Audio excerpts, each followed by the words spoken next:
आज सावन एकादशी है। आज भारत की भूमि का वो दिन है जिस दिन मेरे देव अधिदेव महादेव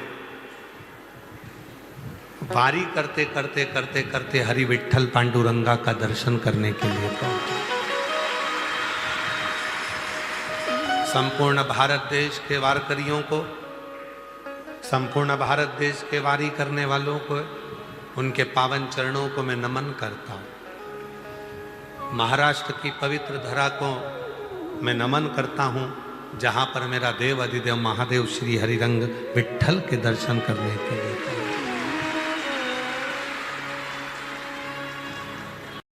जब देवासुर संग्राम हुआ, देवासुर संग्राम में एक बार कुबेर जी ने कह दिया था, देवासुर संग्राम में जितना भी नष्ट हो जाएगा तो हो जाने दो, मेरे खजाने में सब भरा पड़ा है, मैं दे दूंगा।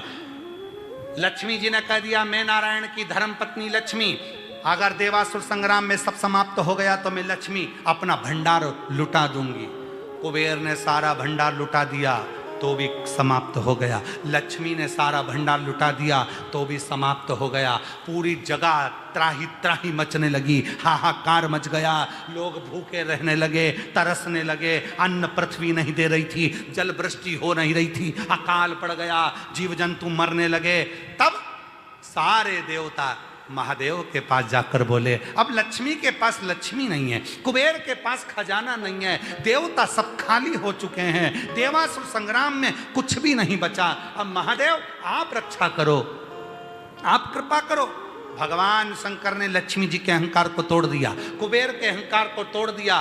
तब भगवान शंकर ने कहा, लक्ष्मी और कुबेर से कहो कि वो कह दें कि अब मेरा कुछ भी नहीं, सब महादेव तेरा है। तब महादेव ने एक हाथ से कुबेर को, एक हाथ से लक्ष्मी को भंडार लुटाना प्रारंभ करा। एक हाथ से मेरा महादेव लक्ष्मी को दे रहा है और एक हाथ से मेरा महादेव कुबेर को दे रहा है। दूसरे हाथ में त्रिशूल, एक हाथ में डमरू और महादेव की मुस्कुराहट, और गले में सर्प पड़ा है, मस्तक पर चंद्रमा है, नयन सुंदर जिससे महादेव दर्शन दे रहे हैं और महादेव दोनों हाथों से लुटा रहे हैं। तब भगवान ब्रह्मा, विष्णु और 33 कोटि देवताओं ने कह दिया, जिन शंकर भगवान ने लक्ष्मी और कुबेर को दिया और देवासुर संग्राम में जिन जिन जगह पर अकाल पड़ा था, भूखमरी हो रही थी, वहां पर भंडार भर दिया। आज से भोलेनाथ का नाम कुबेरेश्वर महादेव होगा, जो भंडार भरता रहेगा, लुटाता रहेगा, उसका नाम कुबेरेश्वर महादेव, वो भंडार भरता। प्रेम प्रकट करने का तरीका क्या है? तो कहा, एक लोटा जल जब शिव जी को समर्पित करो, उस समय पर अपने भाव को शुद्ध रखो, निर्मल रखो, मन पवित्र रखो और शिव को चढ़ा दो। क्या चढ़ाना है?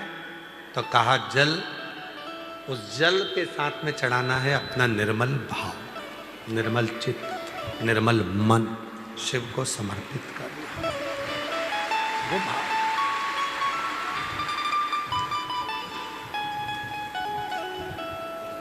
कई लोग कहते हैं, गुरुजी हम बहुत टेंशन में रहते हैं, हमारा कोई भी काम बिना अटके तो होता ही नहीं है, बिना अड़चन के तो हमारा कोई कार्य होता ही नहीं है, कुछ ना कुछ अड़चन जरूर आती है मेरे काम में। हम उनसे निवेदन करते हैं, तुम अकेले ऐसे पैदा नहीं हुए हो कि तुम्हारे काम में अड़चन आती है। पृथ्वी पर जन्म लिया है तो हर व्यक्ति के काम में अड़चन आती है। भगवान राम जी को देखो, उनके भी काम में अड़चन आई थी। राजा राम बनने वाले थे और 14 वर्ष के लिए वन चले जाए।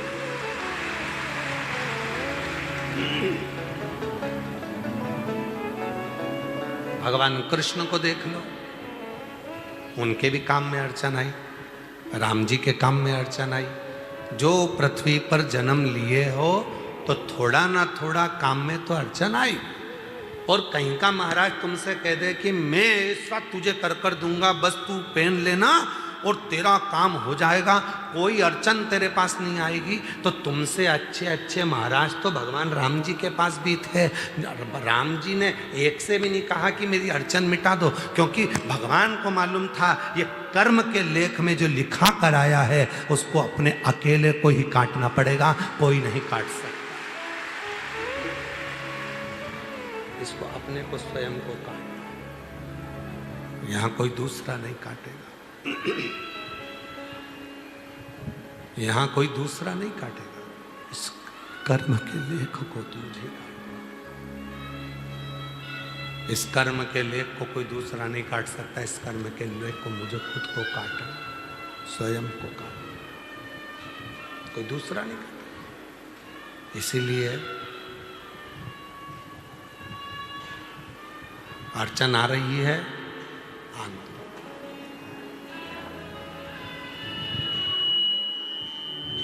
कई लोग कहते हैं उसने मेरा बुरा कर दिया, करने। कई लोग कहते हैं वो मेरे को गाली देता है, देने दो। कई लोग कहते हैं वो मेरा बुरा चाहता है, चाहने दो। तुम्हें तुम्हारे महादेव पर भरोसा नहीं है क्या? वो एक लाइन पहले बच्चे लोग सीढ़ियों पे बैठ के एक रील बना के कहते, तुझे मुझ पे भरोसा नहीं क्या? वही ऐसा एक रील बनाई थी ना, सुनी थी तुम लोगों ने? क्यों मालेगांव वालों, सुनी थी? तुझे मुझ पे भरोसा नहीं क्या, ऐसी रील बनाई थी पहले किसी ने, तुझे मुझ पे भरोसा नहीं क्या। उसी तरह महादेव कहते हैं दुनिया तुझे गाली दे, अपशब्द कहे, ताने दे, आड़ा टेढ़ा बोले, बुरा बोले, आड़ा टेढ़ा बोले, चाहे गाली दे, चाहे अपशब्द कहे, चाहे दुनिया के लोग कितना भी तुझे आड़ा टेढ़ा कहें, तो चिंता मत करना, मुझ पर भरोसा करना, तेरा एक लोटा जल खाली नहीं जाने, खाली नहीं। जैसे आपसे कहा था शिव जी के मंदिर में जल चढ़ाने जाओ तो लोटे को खाली लेकर नहीं आना चाहिए, बोला था कि नहीं बोला था? खाली लेकर नहीं आना है। शंकर जी के मंदिर में जल चढ़ाने के बाद वहीं का जल 2 बूंद उसमें लेकर आओ, उस जल का आचमन करो, अपने घर में प्रोक्षण करो। क्यों? क्योंकि हम हरिद्वार नहीं जा सकते, हम बार बार काशी नहीं जा सकते, हम बार बार मथुरा वृंदावन नहीं जा सकते, हम बार बार अयोध्या नहीं जा सकते, हम बार बार ओमकारेश्वर नहीं जा सकते, हम बार बार उज्जैनी अवंतिकापुरी नहीं जा सकते, हम बार बार मानसरोवर नहीं जा सकते, हम बार बार कैलाश की यात्रा नहीं कर सकते, हम बार बार बद्री केदार नहीं जा सकते, हम बार बार पशुपतिनाथ नहीं जा सकते। तो क्या हुआ? हम कहीं नहीं जा सकते, पर अपने घर के पास के शंकर के मंदिर तो जा सकते हैं। जब हम मंदिर में जल चढ़ाएंगे, वो जल जब चढ़कर आएगा तो जितनी संसार की नदियां हैं, जितनी पवित्र नदियां हैं, जितने कुंड हैं, जितनी बावड़ी है, जितने सरोवर हैं, जैसे ही शिव पर जल चढ़ा वो सारा जल पवित्र नदियों का जल बन जाएगा और वो जल हम लेकर आएंगे। तो हमें रोज काशी, अवंतिकापुरी, उज्जैनी, ओमकारेश्वर, हरिद्वार, प्रयाग सबके स्नान का फल 1 सेकंड में मिल जाएगा। शंकर के चढ़े हुए जल को लिया, अपने ऊपर प्रोक्षण किया, बस तुमने हरिद्वार, प्रयाग, काशी, अयोध्या, सरयू, गंगा, यमुना, कावेरी, मंदाकिनी सब 1 सेकंड में नहा ली, 1 सेकंड में।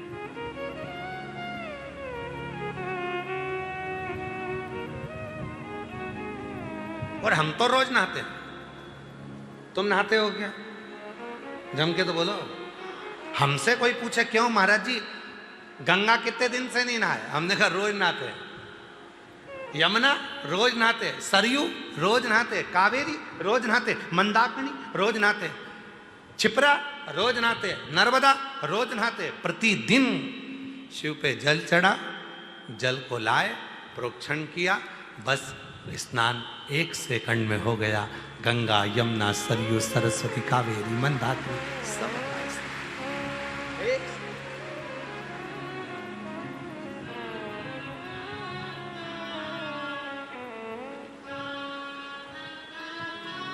कहाँ से लाऊं गंगा, कहाँ से लाऊं यमुना, कहाँ से लाऊं गंगा, कहाँ से लाऊं यमुना।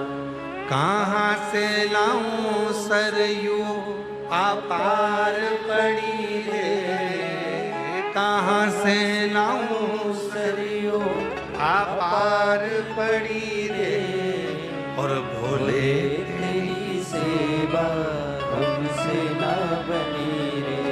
कहाँ गंगा जाऊंगा, कहाँ यमुना जाऊंगा, कहाँ कावेरी जाऊंगा, कहाँ सरयू जाऊंगा। इससे अच्छा है अपने मटके का एक लोटा जल भरकर शंकर के मंदिर जाऊंगा, जल चढ़ाऊंगा, उसी जल को आचमन करूंगा, प्रोक्षण करूंगा, सारा जल मुझे वहीं की वहीं प्राप्त हो जाएगा। सारा जल मुझे कहीं नहीं जाएगा। हम तो ये मानते हैं कि सावन के महीने में भी भोलेनाथ एक, जैसे लोग गंगा जी में चुंबक फेंकते हैं और उसमें जो चिपक गया वो चिपक गया, उसी तरह भोलेनाथ भी सावन के महीने में शिव महापुराण रूपी चुंबक को डालकर हिलाते रहते हैं। किसके भाग्य में है और कितने लोग चिपक सकते हैं ये उसी को मालूम है।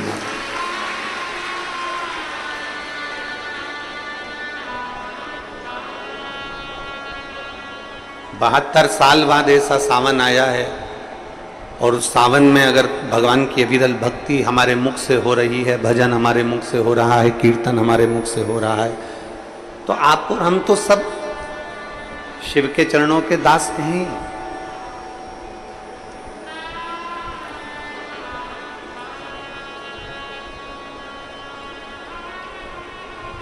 कहते हैं, शिव महापुराण की कथा कहती है, नौकरी ऐसी होना चाहिए, सर्विस ऐसी होना चाहिए जहां जाने का मन करे।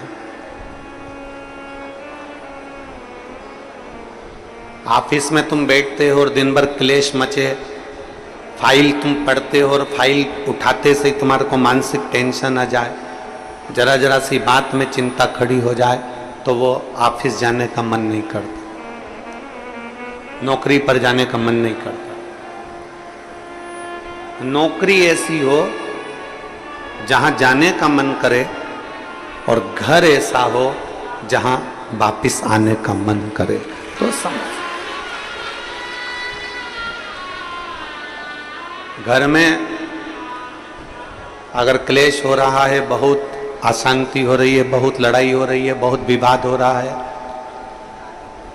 कहीं सास का मुंह फूला रहे, कहीं बहू का मुंह फूला रहे, कहीं बेटे का, कहीं बेटी का, कहीं माँ का, कहीं पिता का, कहीं भाई, कहीं बंधु, इनके मुंह फूले रहे तो घर में आने का मन नहीं करता।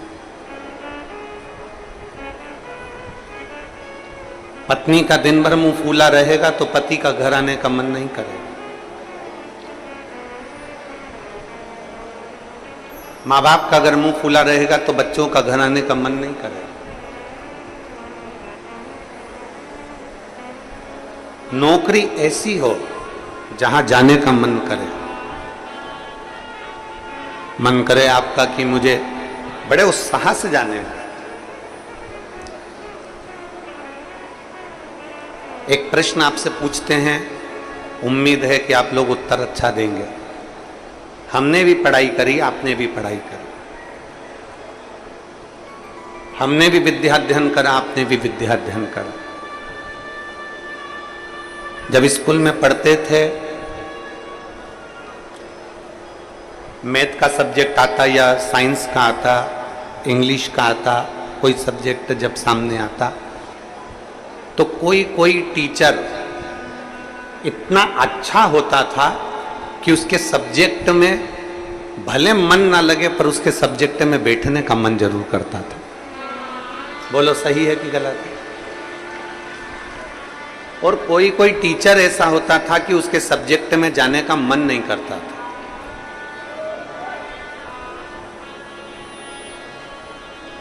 उनके सब्जेक्ट में जाने का मन नहीं करता। कोई टीचर इतना अच्छा, बहुत प्रेम से, बहुत स्नेह से, बहुत लाड़ प्यार से पढ़ाता है, बहुत स्नेह से पढ़ाता है तो उसके यहाँ जाने का मन कर जाता है। और कोई कोई टीचर ऐसा होता है कि वो पढ़ाता है पर उसके अंदर इतना क्रोध, इतना गुस्सा है, कहीं मारना, कहीं ठोकना, कहीं अपशब्द कहना, कहीं कुछ कहना, तो मन ही नहीं करता कि उस टीचर के पास में जाकर बैठा। पढ़ना है आपको, सारे सब्जेक्ट पढ़ना है आपको, और प्रत्येक सब्जेक्ट को आपको तैयार करना है, प्रत्येक सब्जेक्ट आपको पढ़ना है, पर आप उस टीचर के सब्जेक्ट में नहीं जाओगे। प्रत्येक सब्जेक्ट आपको पढ़ना है, प्रत्येक सब्जेक्ट आपको धारण करना है, पर आप उसके सब्जेक्ट में नहीं पहुंचोगे। बस जैसे स्कूल में कोई टीचर अच्छा है तो उसके सब्जेक्ट को पढ़ने के लिए आप जरूर जाते हो, उसी तरह नौकरी ऐसी हो जहां जाने का मन करे आपका।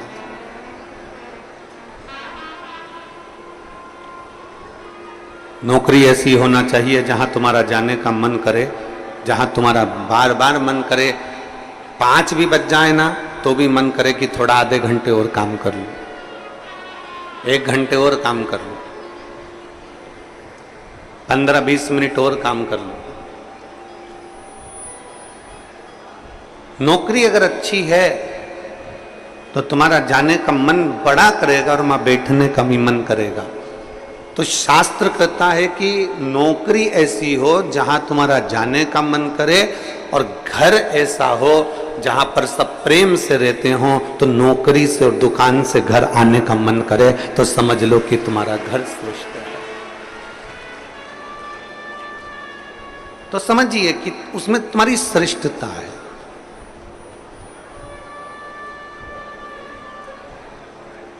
जरा जरा सी बात में अगर क्लेश हो रहा है, जरा जरा सी बात में अपशब्द बोले जा रहे हैं, तो वो श्रेष्ठता नहीं बनती। लोरमी वालों ने भी बहुत व्यवस्था कर रखी थी, परंतु कीचड़ इतना है, मिट्टी काली है, पानी पड़ा हुआ है, इसलिए प्रशासन भी उस चीज को हाँ नहीं भर पाया, क्योंकि उनको दिखता है कि इतना लाखों में। अब आप देखिए कि 3 पंडाल बड़े बड़े डूम भरे पड़े हुए हैं, उधर भी बाहर भक्त हैं, उधर भी बाहर भक्त हैं, और इधर देखोगे तो चारों तरफ बाहर पूरे के पूरे भक्त भरे पड़े हुए हैं। प्रशासन भी ये चीज देखता है कि इतने शिव भक्त आएंगे तो वो आराम से कथा सुने, आराम से रहें, आराम से खाएं, आराम से अपना भजन कीर्तन करें और आराम से कथा श्रवण कर कर अपने अपने घर को जाएं, किसी को कोई कष्ट ना हो। ये प्रशासन भी देखता है।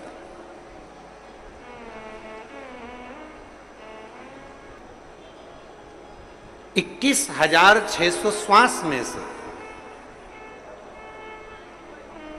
21,600 श्वास जो चल रही है, उसमें से जितनी श्वास हम परमात्मा को दे सकते हैं उतना दीजिए। हम जितना भजन कर सकते हैं उतना भजन करें, हम जितना स्मरण कर सकते हैं उतना स्मरण करें। और तेरी कृपा बिना न हिले एक भी अणु, लेते हैं श्वास तेरी कृपा से तनो तनो। हे गंगाधार मुक्ति द्वार ओंकार तू, बोले ओंकार तू। आयो शरण तिहार शंभु तार तार तू।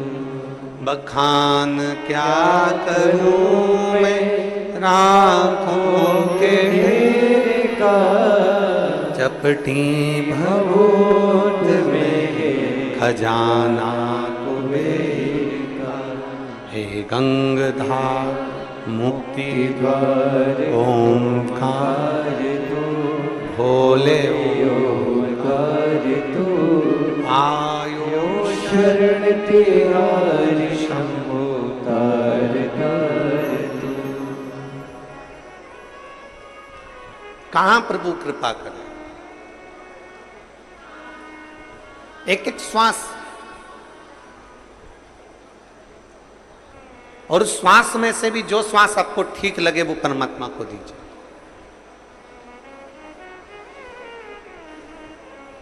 फिर निवेदन है,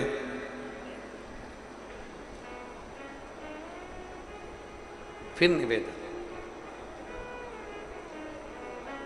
कि नौकरी पर वहीं जाना अच्छा लगता है जहां स्नेह हो।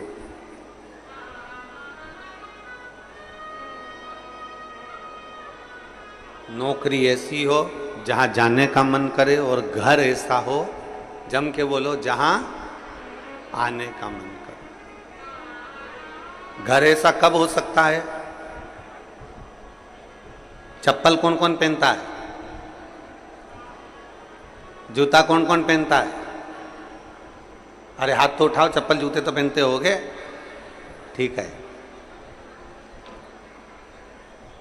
कोई 7 नंबर की, कोई 8 नंबर की, कोई 6 नंबर की, कोई 9 नंबर की, कोई 10 नंबर की, कोई 11 नंबर की, कोई 12 नंबर की चप्पल पहनते, जूता पहनते।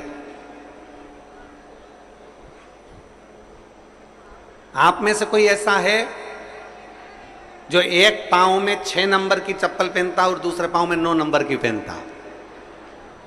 कोई नहीं पहनता। चप्पल का नंबर 1 होना चाहिए। ये 5 नंबर की है तो ये भी, बोलो बोलो जम के बोलो, 5। ये 6 की है तो ये भी 6 की। ये 8 की है तो ये भी 8 की। पर कई घर ऐसे हैं जिन घर में पति और पत्नी को भी एक ही नंबर में रहना चाहिए, पर इनका नंबर गड़बड़ हो रहा है।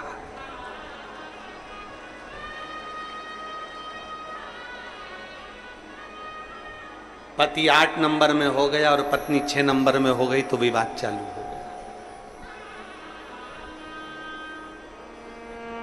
पत्नी 10 नंबर में हो गई और पति 7 नंबर में हो गया तो विवाद चालू। कितने चतुर हो आप सब।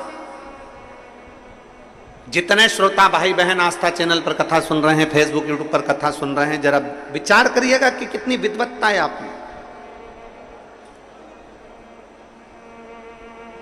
आप दोनों पांव में चप्पल बराबर की पहनते हो, 6 number 6 number, 7 number 7 number, 8 number 8 number, 9 number 9 number बराबर की पहनते हो। एक ही नंबर की चप्पल दोनों पांव में पहनते हो और घर पर जाते हो तो विचार करते हो कि पत्नी से झगड़ा हो रहा है, पति से झगड़ा हो रहा है, बच्चों से झगड़ा हो रहा है, रिश्तों में झगड़ा हो रहा है, नातों में झगड़ा हो रहा है। नहीं, शिव महापुराण की कथा कहती है अपने घर के प्रत्येक व्यक्ति का आपस में तालमेल मिलना चाहिए, नंबर 1 ही होना चाहिए, सबका सामंजस्य मिलकर चलना चाहिए। हाँ,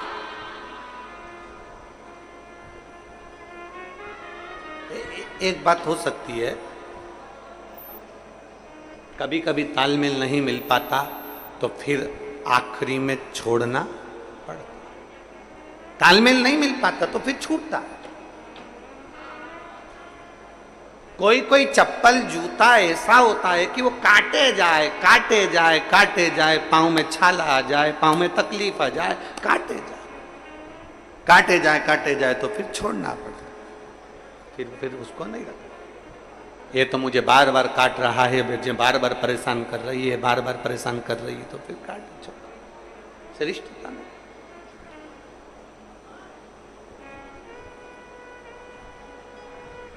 जूते, कपड़े और रिश्ते,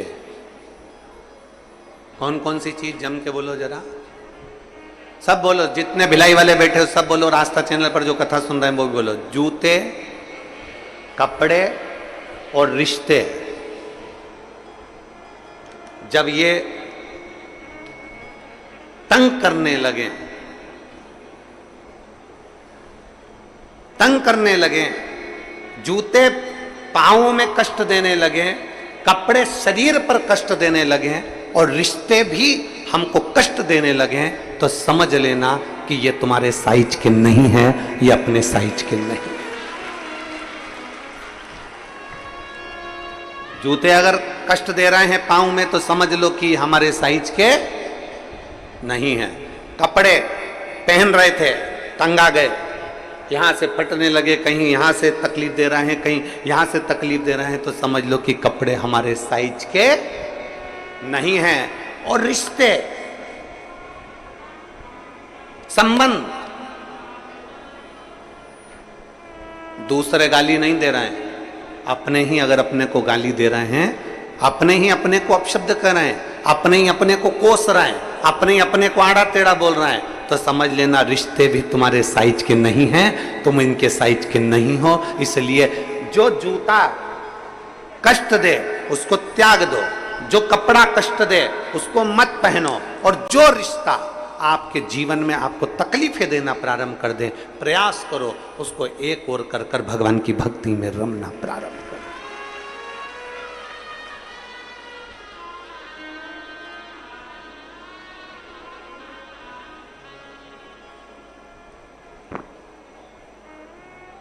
कमाई किसने करी? आपने। मेहनत किसने करी? आपने। मेहनत आपने करी है, कमाई आपने करी है, परिश्रम आपने करा है, दिन रात पसीना आपने बहाया, दिन रात मेहनत में आप लगे रहे, दिन रात मेहनत में आप लगे रहे, दिन रात तुमने एक कर दिया। दुनिया के लोगों को भले लगा कि पैसा कमाना सरल है, पर आपने पूरी जिंदगी कमाया तो आपको मालूम है कि कितनी मेहनत करी है।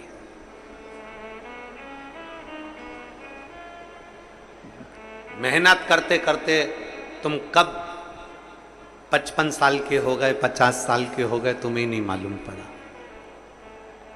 तुम कब 48 के हो गए, कब तुम 45 के हो गए, तुमको नहीं मालूम पड़ा। मेहनत तुमने करी, कमाया तुमने, नाम तुमने, शोहरत तुमने, बंगला तुमने, फ्लैट तुमने, कोठी तुमने, जमीन तुमने, दुकान तुमने, प्रॉपर्टी तुमने, फैक्ट्री तुमने बनाई। और मालूम पड़े इतना करने के बाद भी अगर तुम्हारा बेटा तुम्हारे मुख पर आकर तुमसे तेज आवाज में बात कर ले तो समझ लेना कि यह कोठी और बंगला सब शून्य है। इतनी मेहनत किसके लिए करी थी? अपने बच्चों के लिए। इतना किसके लिए बनाया था? अपने बच्चों के लिए। और आज अपना ही पुत्र, अपना ही बेटा, अपनी बेटी चिल्लाकर बात करे अपने से। जिस ऑफिस में बैठते हो, जिस दुकान पर बैठते हो, वहां नौकर तुम्हारी हाथ हजूरी करता है, सर बोलिए, सर बोलिए, सर बोलिए, सेठ जी बोलिए। फैक्ट्री में बोल रहा है, सेठ जी बोलिए। नौकर सुलट ठोक रहा है, बार बार तुमको विनती कर रहा है, सर, सेठ जी। दुकान पर नौकर कहता है सेठ जी, सेठ जी, सेठ जी। दुनिया के लोग, मोहल्ले वाले कहते हैं सेठ जी, सेठ जी। और पूरी ऑफिस के लोग सर सर कर कर पुकारते हैं। और वही पिता जो अपने बच्चों के लिए कमाता है और घर पहुंचता है, और बेटा जब चिल्लाकर बोलता है, बेटी जब चिल्लाकर बोलती है, पत्नी या परिवार के व्यक्ति जब चिल्लाकर बोलते हैं, तब वो व्यक्ति अंदर से टूट जाता है कि मैंने इनके लिए करा और आज सब सुनना मुझे पड़ रहा है। भीतर से टूटता है, भीतर से।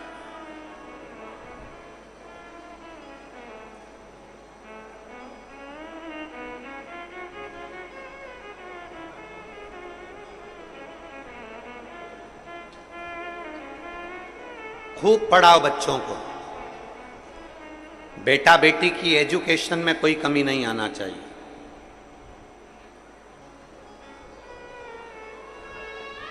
बच्चों की पढ़ाई में कोई कमी नहीं आना चाहिए। अपने बच्चों को, अपने बेटा बेटी को खूब पढ़ाओ, खूब एजुकेशन दीजिए, अच्छी ट्यूशन दीजिए, अच्छा पढ़ाइए।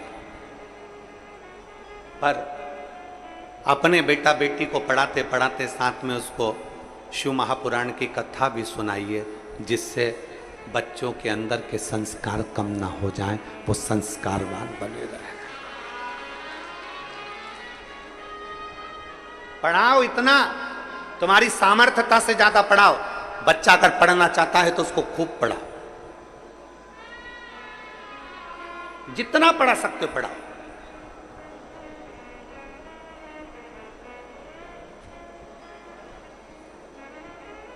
जितना जिसकी एजुकेशन है और जितना जिसमें बल है पढ़ने का, जितना जिसमें बल है।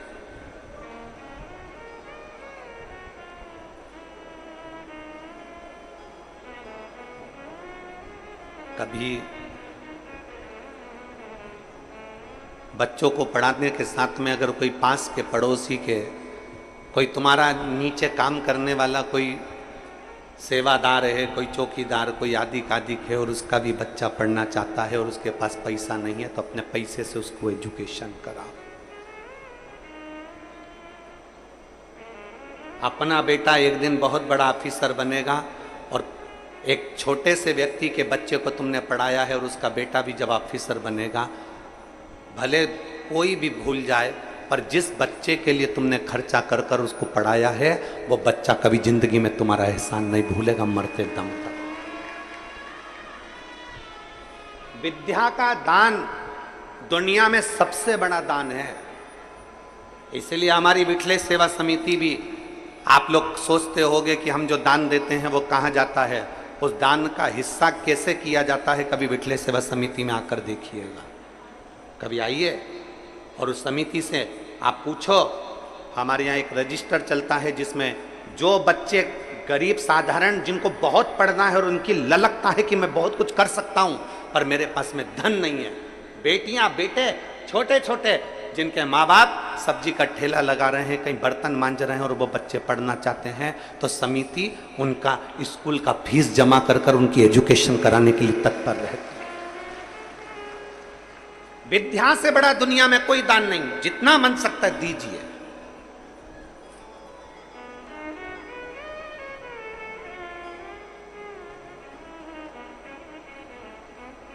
विद्या से बड़ा दान है, देव कर सकते हो तो कर दो, पढ़ा लो, अपने बच्चों को भी अच्छी एजुकेशन दीजिए। और कोई चाहता है कि अंकल मुझे पढ़ना है, अंकल मुझे पढ़ना है, और मैं धन्यवाद देना चाहता हूं, मैं साधुवाद देना चाहता हूं। कई छत्तीसगढ़ के भी, मध्य प्रदेश के भी, हरियाणा के भी, राजस्थान के भी, गुजरात के भी, पंजाब के भी और झारखंड के भी, जहां जहां लोग हमसे जुड़े हुए हैं, महाराष्ट्र के भी, जहां से लोग हमारे पास में जुड़े हुए हैं। जब कोरोना महामारी आई, उस कोरोना महामारी में कई बच्चों के पिताजी कम उम्र में 45-48 साल की उम्र में मर गए। बेटियां पढ़ना चाहती थी, बेटे पढ़ना चाहते थे, स्कूल में पढ़ रहे थे, नहीं है। मां विधवा बेधव्य। और अगर ये कथा सुन रहे हैं वो सारे, उनको धन्यवाद देना चाहूंगा, चाहे महाराष्ट्र के हो, चाहे छत्तीसगढ़ के हो, चाहे राजस्थान के हो, चाहे मध्य प्रदेश के हो, चाहे पंजाब के हो, चाहे हरियाणा के हो, चाहे झारखंड के हो, उनको धन्यवाद देना चाहता हूं कि जब कोरोना महामारी में जब पिता चले गया, पिता जाने के बाद माँ अकेली पड़ गई और घर में 3-3, 4-4 बच्चे, उनकी एजुकेशन क्या। नवयुवक, उसकी पत्नी जो कि पति 45 साल में, 40 साल में, 38 साल में चले गए और बच्चे छोटे, और माँ के पास में कोई काम नहीं, क्या करे वो। कोई माँ तो अनपढ़, बिल्कुल पढ़ी लिखी नहीं, बर्तन मांज रही दूसरे के घर में। और उस समय पर जब सीहोर सूचना पहुंची विठलेश सेवा समिति को, और समिति ने यजमानों को फोन करना प्रारंभ करा, कहीं गुजरात, कहीं राजस्थान, कहीं छत्तीसगढ़, कि साहब 2 बच्चे हैं, उसका खर्चा आप उठाओगे, आप पढ़ाओगे। मैं उनको धन्यवाद देता हूं कि आज तक भी वो यजमान उन बच्चों को, 2 बच्चे, 1 बच्चों को आज तक पढ़ा रहे हैं और कोई सूचना नहीं। समिति के पास में फिर कोई बात नहीं, हम पढ़ा रहे हैं उस बच्चे को। जब उसके चेहरे से, जब वो बच्चे कुबेरेश्वर धाम पर आते हैं और मिलते हैं, जब उनके चेहरे से पूछो बेटा पढ़ाई कैसी चल रही है, गुरुजी बहुत बढ़िया, अंकल खर्चा, वो तो कभी हमारे सामने नहीं आते, वो तो बस स्कूल में फीस पहुंचा देते हैं और हमारी ट्यूशन की फीस पहुंचा देते हैं और पढ़ा देते हैं गुरुजी। वो एहसान उस बच्चे की जिंदगी में, छोटे से बच्चे की जिंदगी में, बुद्धि में बैठ गया कि मेरा पिता नहीं था तब इसने मुझे पढ़ाया। जब वो IAS ऑफिसर बनकर बैठे, जब वो पद पर ऊंचे ऊंचे औहदे पर जब वो बेटा बेटी बैठे हैं, तो खुशी होगी हमको भी और खुशी होगी पूरे क्षेत्र को भी कि वो बच्चा कामयाब हो गया। विद्या से बड़ा कोई दान नहीं है। पढ़ाओ, अपने बेटे को भी पढ़ाओ, अपनी बेटी को भी पढ़ाओ, अपने रिश्तेदारों को पढ़ाओ। मेरा फिर निवेदन है, जैसे उस कल बच्चे ने हिम्मत कर कर कहा कि मैं 10वीं में पास हो गया। मेरा मन नहीं था पढ़ने का क्योंकि मैं फेल हो रहा था, मैं नहीं पढ़ना चाहता था, पर आपकी कथा से मुझे ये बल मिला कि एक प्रयास और करो और फिर पढ़ो। और उस बच्चे ने मेहनत कर कर 10वीं पास करी तो वो बच्चा बोल कर जाता है कि मैं 12वीं भी आपके कहने पर पास करूंगा। ये बच्चा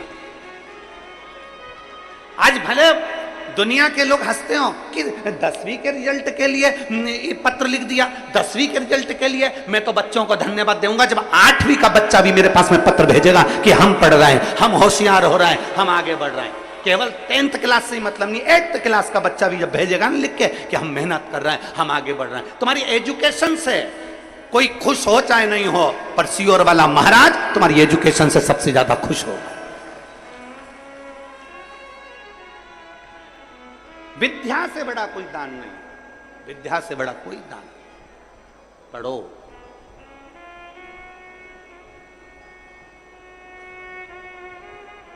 पढ़ो, खूब पढ़ो। जितना अपने बच्चों को भी पढ़ाओ और साथ में प्रयास करो कि कोई अगर है और उसको जरूरत है एजुकेशन की, उसको पढ़ाए। दान। और मत बुरे कर्म कर बंदे वरना पछताएगा, भगवान की आंखों से तू बच नहीं पाएगा, तू बच नहीं पाएगा। अरे ओ अज्ञानी मत कर नादानी, अरे ओ अज्ञानी मत कर नादानी। अपने जीवन में कुछ अच्छा मान लो, परिवार में रह रहे हो, इतना कमाने के बाद भी अगर परिवार के लोग तुमसे क्रोध में बात करें, गुस्से में बात करें, चिढ़ के बात करें, अकड़ के बात करें, चिल्ला के बात करें, तो दिल टूट जाता है कि मैं दिन भर इतनी मेहनत करती हूँ। कई बहुएं ऐसी हैं दिन भर लगी रहती है, दिन भर सुबह से उठती है, झाड़ू पोछा बर्तन भांडा सब करती सबका खाना बनाकर, सबको खिलाकर, बच्चों को स्कूल भेजकर, पति का टिफिन भेजकर, आखिरी में 2 रोटी खाने बैठती है। और उस समय भी अगर घर के लोग उससे चिढ़कर, क्रोध में आकर, अकड़ में, पति ऑफिस से आया और चिल्लाकर बात करे, बच्चे स्कूल से आए और चिल्लाकर बात करें, तो वो बहू भी अपनी आंखों से आंसू बहा देती है कि मैं दिन रात इनके लिए करती हूं तो भी मुझे सुनना पड़ रहा है। आदर करो अपनी माँ का, आदर करो अपने पिता का, आदर करो अपने गुरु का, आदर करो अपने शिक्षक का। वो टीचर का भी आदर करो जो पढ़ाता है तुमको।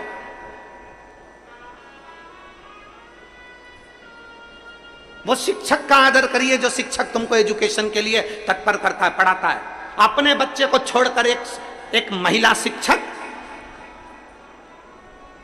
चाहे वो महिला पुलिस हो, चाहे सरकारी नौकरी करने वाली महिला कोई हो, चाहे वो महिला शिक्षक हो, अपने बच्चे को घर छोड़कर आती है।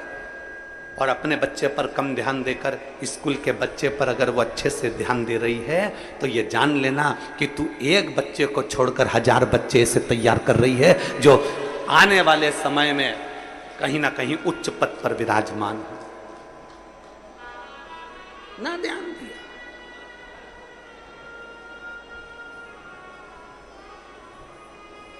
पाँव में जूता एक ही नंबर का है, चप्पल एक ही नंबर की है। निवेदन है, जूता, कपड़ा और रिश्ते जब कष्ट देने लगे ये तीनों, तो समझ लेना कि ये हमारी साइज के नहीं है। कोई तुमको दिन रात कष्ट दे रहा है। भगवान कृष्ण की कथा आती है, उनके बुआ का लड़का शिशुपाल अपशब्द कह रहा है। सग्गी बुआ का लड़का था भगवान कृष्ण की, सग्गी बुआ का बेटा था भगवान कृष्ण की, और गाली पर गाली दे रहा था। तो भगवान कृष्ण समझ गए थे कि जूता, कपड़े और रिश्ते जब कष्ट देने लगे तो समझ लो कि ये मेरे साइज के नहीं है, ये मेरी साइज के नहीं है। ये मेरी बुआ का लड़का होकर मुझे गाली देता है, ये मेरी बुआ का लड़का होकर अपशब्द कर रहा है, मेरे साइज का नहीं है, हमारी बराबरी का नहीं है। कोई ऊंचे ऊंचे पद पर बैठकर भी अगर आपको गाली दे, अपशब्द दे, बद्दुआ दे, तो समझ लो ये तुम्हारी साइज का नहीं है। बड़े ऊंचे ऊंचे पद पर बैठ गए और मालूम पड़े तुमको गाली दे रहे हैं, तुमको अपशब्द कर रहे हैं, तुमको बद्दुआ दे रहे हैं, तुमको आड़ा टेढ़ा कर रहे हैं, समझ लेना ये तुम्हारी साइज का नहीं है। ये तुम्हारी साइज का नहीं है।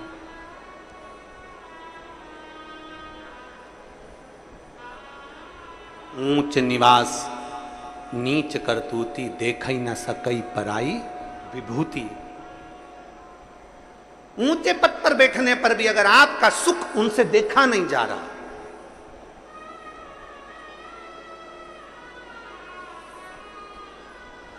समझ लीजिए कि आपके साइज के नहीं है।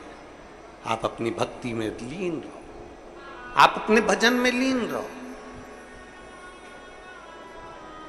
साल भर में एक बार सावन के महीने में ऑनलाइन शंकर का अभिषेक होता है।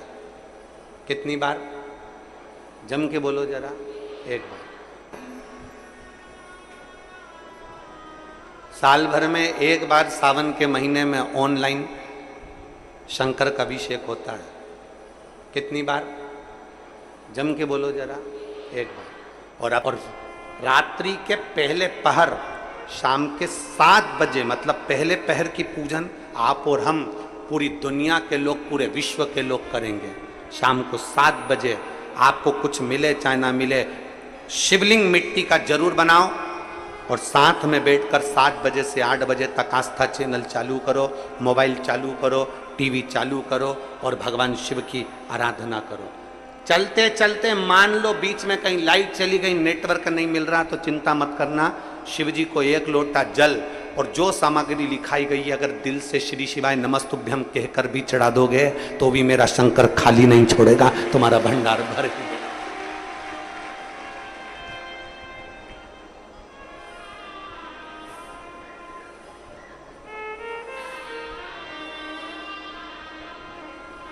भर दो।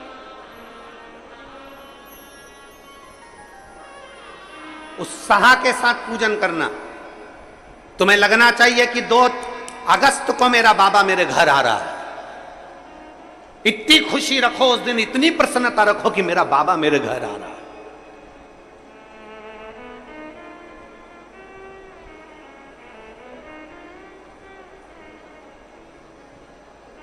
इतनी प्रसन्नता तुम्हारे भीतर होना चाहिए। Welcome to my home lord Shiv.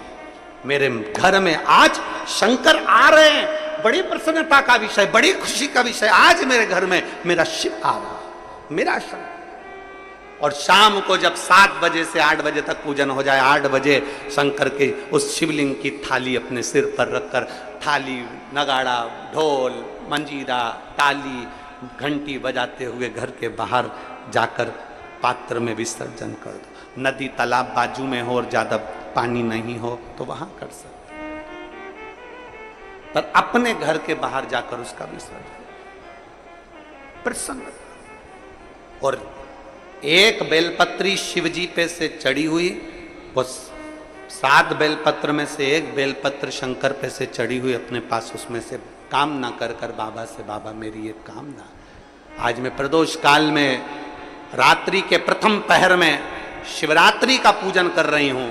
और कहते हैं रात्रि के पहले पहर की पूजन मां पार्वती जी ने भी करी है, मां सती ने, मां उमा ने करी है। जो जो मांगा भगवान शंकर ने रात्रि के पहली पहर की पूजन में वो दे दिया है, आपको भी मिलेगा। आप और हम ऑनलाइन पूजन को उसमें जुड़े करें, घर घर में शिवलिंग बने, घर घर में शंकर जाए, घर घर दरवाजा खोलकर मेरे बाबा का स्वागत करिए, मेरा शिव आ रहा है।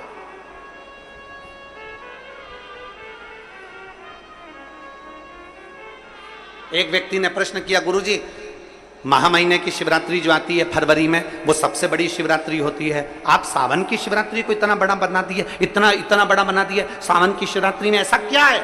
हमने कहा महाशिवरात्रि आती है तो भगवान शंकर पार्वती स्वयं आते हैं, पर पूरी सृष्टि का भार भगवान शंकर और पार्वती के हाथ में नहीं रहता, भगवान नारायण के हाथ में रहता है।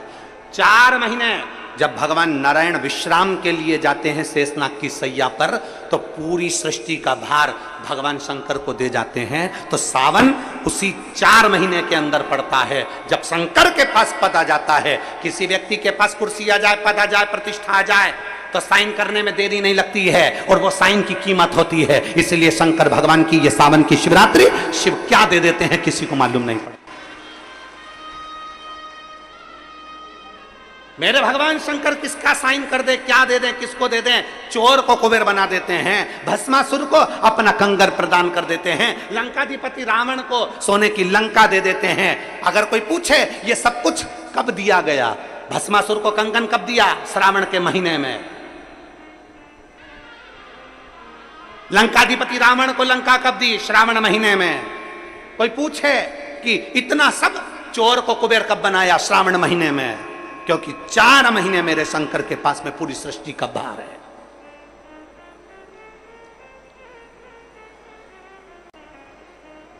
जो विधायक के पद पर बैठा है, जो मंत्री के पद पर है, जो कलंतरी के पद पर बैठा है, जो कोई ऊंचे ओहदे पर बैठा है, जब तक उसकी सत्ता है, कुर्सी है, तब तक जो भैया भैया भैया, तो वो अब पद ही नहीं रहे, जब फिर उस समय पर हाँ भैया बात करो। इस समय तो सावन के महीने में तो तुम जैसे भजो, जैसा तुम्हारा मन पड़ जाए वैसे भजो। शाम को 7 बजे जैसे ही शंकर जी के सामने बैठो, पूजन की थाली लगाकर शिवलिंग तैयार कर कर बैठो, भगवान की आराधना करने के लिए बैठो, उससे भजन करते हुए खूब लाड़ प्यार से। ऐसा उमंग तुम्हारे भीतर होना चाहिए कि मेरा बाबा मेरे दुख मिटाने के लिए आज मेरे घर में प्रवेश कर रहा है। करेगा। एक पत्र है, मेरा नाम ललिता यादव है, पति का नाम ऋतुराज यादव है। मैं भिलाई 3 की निवासी हूं। मेरा मोबाइल नंबर ये है। कहीं बैठी हैं क्या? कहीं बैठी हैं? अगर कहीं बैठी हो तो हाथ हिला सकती हैं। मेरा नाम ललिता यादव है, पति का नाम ऋतुराज यादव है, पता भिलाई 3 की निवासी हूं। मेरा मोबाइल नंबर ये है। कहीं बैठे हो तो हाथ हिला सकते हैं, और हो तो बेलपत्र लेने के लिए आ सकते हैं, और अगर बच्ची साथ में आई हो तो उसको भी ला सकते हैं। मेरी बेटी का नाम लाभी यादव है। उसका जन्म 28/12/2018 को हुआ।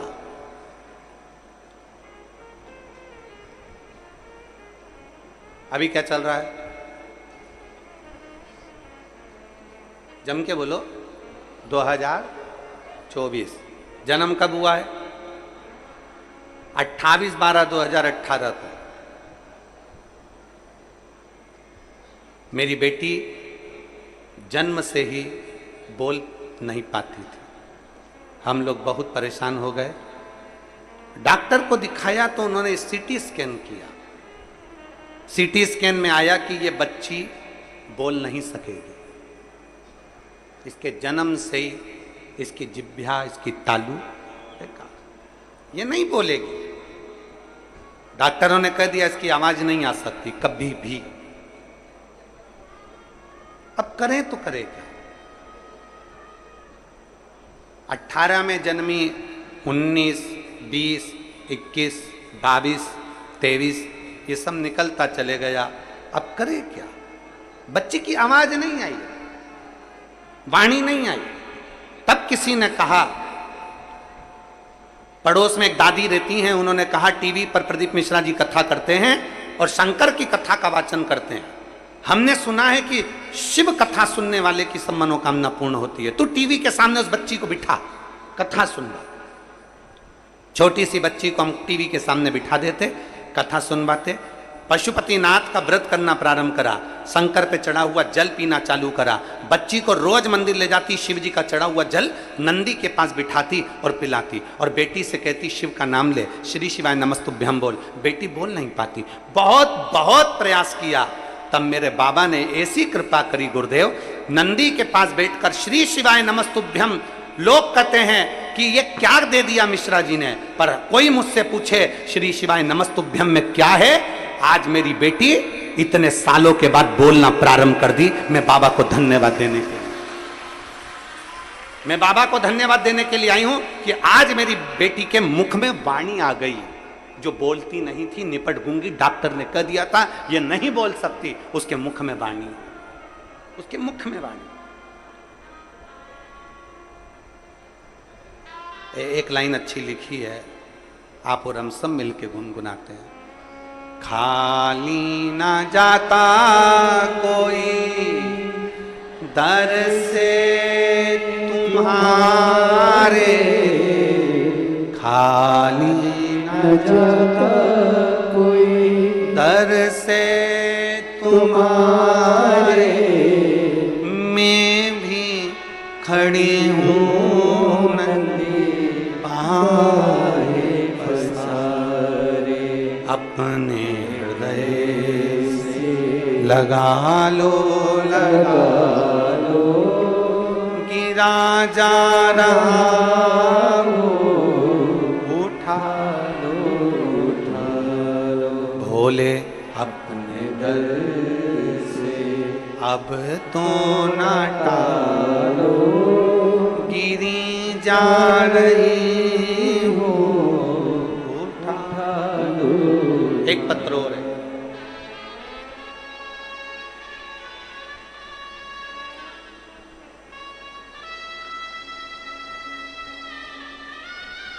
मैं कमलेश कुमार साहू, नाम लिखा है इन्होंने कुसारी डीही। सही बोले हैं हम? आप ही हैं? हाथ हिलाओ एक बार। श्री शिवाय नमस्तुभ्यं। कुसारी डीही, कन्हैयापुर चौक, दुर्ग के निवासी हैं। आइए। मेरा बेटा भावेश कुमार साहू, गोत्र गुरुपंच, जन्म से सुनता नहीं है और बोल भी नहीं पाता। जब ना बोल पाता था ना सुन पाता था जन्म से, इसके कान भी नहीं थे, इसकी वाणी भी नहीं थी। डॉक्टर ने कह दिया था ये ना बोलेगा ना सुनेगा। गुरुदेव, बच्चा बड़ा होते चले गया पर इसकी आवाज नहीं आई, ना वाणी आई, ना कान की शक्ति आई। तब किसी ने कहा, सियोर वाला महाराज कथा कहता है, शिव पुराण कहता है, टीवी के सामने सुनाओ। हमने बेटे को टीवी के सामने आसन लगाकर कथा सुनवाई। बच्चे को लेकर हम सीहोर पहुंच गए। हमने सुना है सीहोर का कंकर शंकर है। हम कुबेरेश्वर धाम पर रुद्राक्ष लेकर आ गए। उस रुद्राक्ष को और कंकर को लाए। रुद्राक्ष को तांबे के कलश में गलाते, शिव जी को जल चढ़ावाते और वो जल अपने बेटे को पीने को दे देते। बच्चे को भी लेकर मंदिर जाते, नंदी के पास बिठाकर शिव नाम खिलवाते, श्री शिवाय नमस्तुभ्यम का जाप करवाते। मैं बाबा को आज धन्यवाद देने के लिए आया हूँ।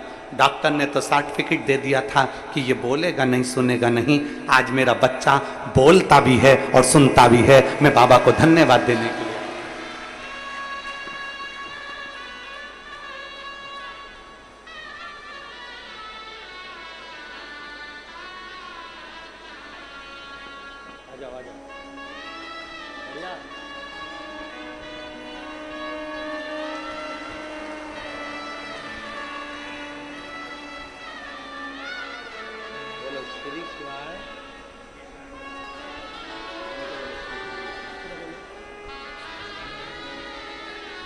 माइक में ऊपर आओ, ऊपर आओ, बैठो। श्री शिवाय नमस्तुभ्यं। नमः शिवाय।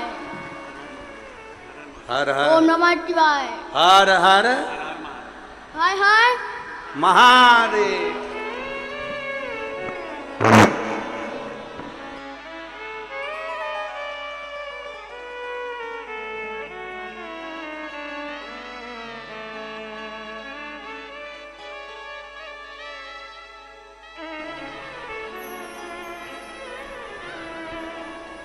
और खाली ना जाता कोई दर से तुम्हारे, खाली न जाता कोई दर से तुम्हारे, मैं भी खड़ी हूँ नंदी पाए पसारे, अपने हृदय से लगा लो लगा लो गिरा मेरा जा रहा हो, उठा लो उठा लो। भोले अपने दर से अब तो न डालो, गिरी जा रही हो, उठा लो। शिव पर करा गया भरोसा, शंकर ने वाणी भी दी है और श्रवण शक्ति भी दी। पत्र में इस भाई ने लिखा,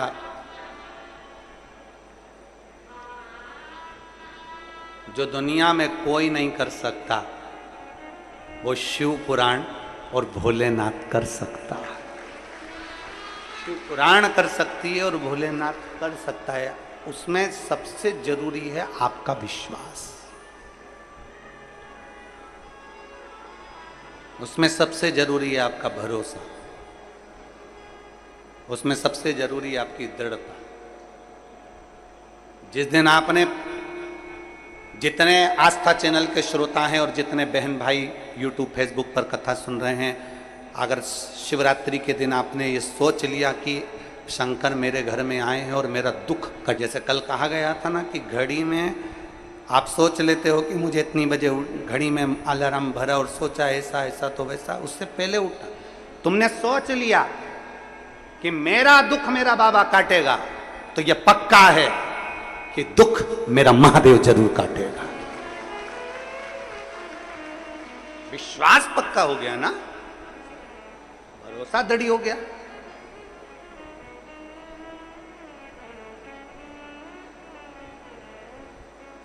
और मैंने तेरे ही भरोसे बाबा, तेरे ही भरोसे हवा बिच उड़ती जावांगी, बाबा डोर तो छड़ी में कट्टी जावांगी, भोले मैं तेरी पतंग, शंभो मैं तेरी पतंग, हवा बिच उड़ती जावांगी, बाबा डोर तो छड़ीना में कटी जावांगी, भोले मैं तेरी पतंग, शंभो मैं तेरी। विश्वास की जागरूकता अपने भीतर करो। जिस दिन विश्वास की जागरूकता हो गई उस दिन शिव मिलेगा। घर में रहो, परिवार में रहो, नातों में रहो, रिश्तों में रहो, कुटुंब में रहो, पर प्रेम के साथ रहो, स्नेह के साथ रहो, द्वेष के साथ नहीं, प्रेम के साथ। आइए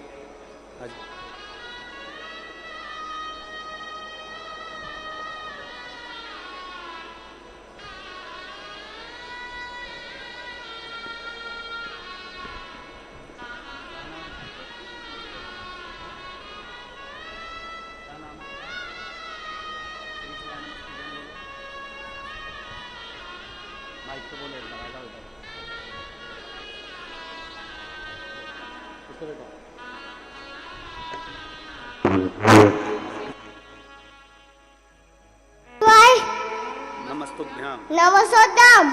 हर हर महादेव। जय।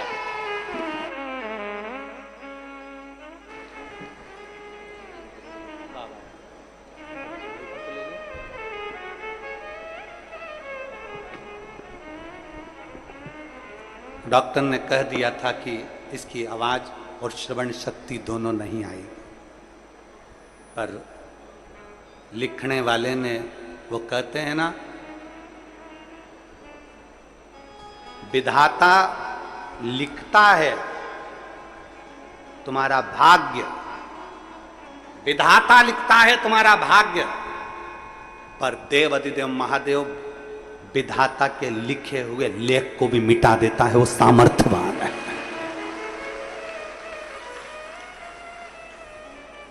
सामर्थ्यवान। विधाता लिख दिया कि तेरे तेरे जीवन में ये तकलीफ है, तेरे जीवन में ये कष्ट है, तुम एक लोटा जल तो चढ़ाओ। तुम जाओ शिव के दरवाजे, शंकर की चौखट पर एक लोटा जल चढ़ाना प्रारंभ करो। कैसे नहीं सुनेगा? हम थोड़े दिन तक लक्ष्य तक चलते हैं, फिर भटक जाते हैं। बहुत परीक्षा ली गई माता पार्वती जी की, बहुत। और पार्वती जी की बारंबार परीक्षा ली गई, बार बार परीक्षा ली गई, बार बार परीक्षा ली गई, पर माता पार्वती जी हिम्मत नहीं आ रही। पार्वती जी खुद को कमजोर नहीं समझी। उनको मालूम था कि अगर मैं शंकर को जप रही हूं, मैं शिव को भज रही हूं, मैं भगवान शंकर का गुणगान कर रही हूं, मैं शिव तत्व को जान रही हूं, तो ये पार्वती जी के मन में एक भाव उत्पन्न हो गया था कि मुझे शिव मिलेंगे जब, मुझे ओगरदानी मिलेगा, मुझे मेरा महादेव मिलेगा।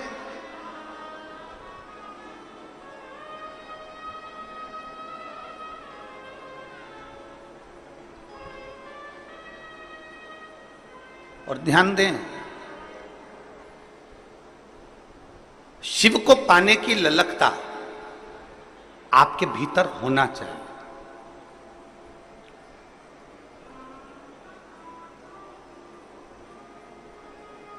हम फिर निवेदन करेंगे कि अपने भीतर एक ऐसा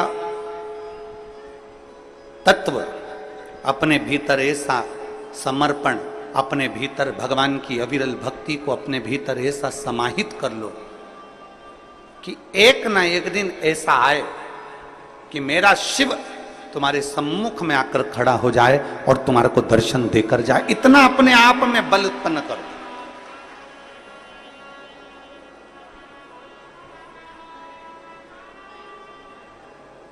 और हो सकता है, हम आपसे पूछें, अभी चीटा देखा है? चीटा बोलते हैं कि मकोड़ा बोलते हैं?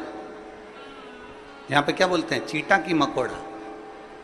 अरे जम के तो बोलो, चीटा ना। चीटा जब जन्म लेता है तो उसमें पंख रहते हैं क्या?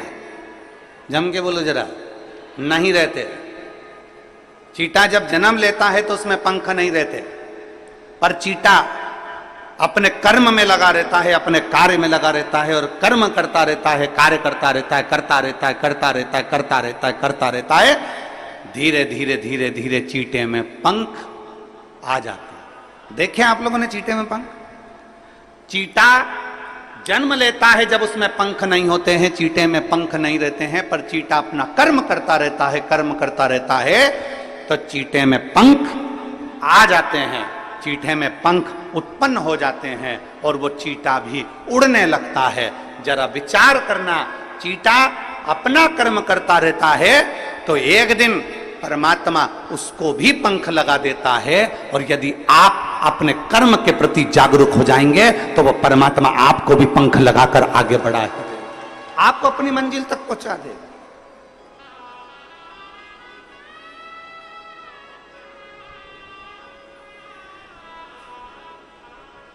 चीटे में पंख नहीं होते, पर धीरे धीरे वो कर्म करता गया, कर्म करता गया, करता गया और उसमें पंख लग गए।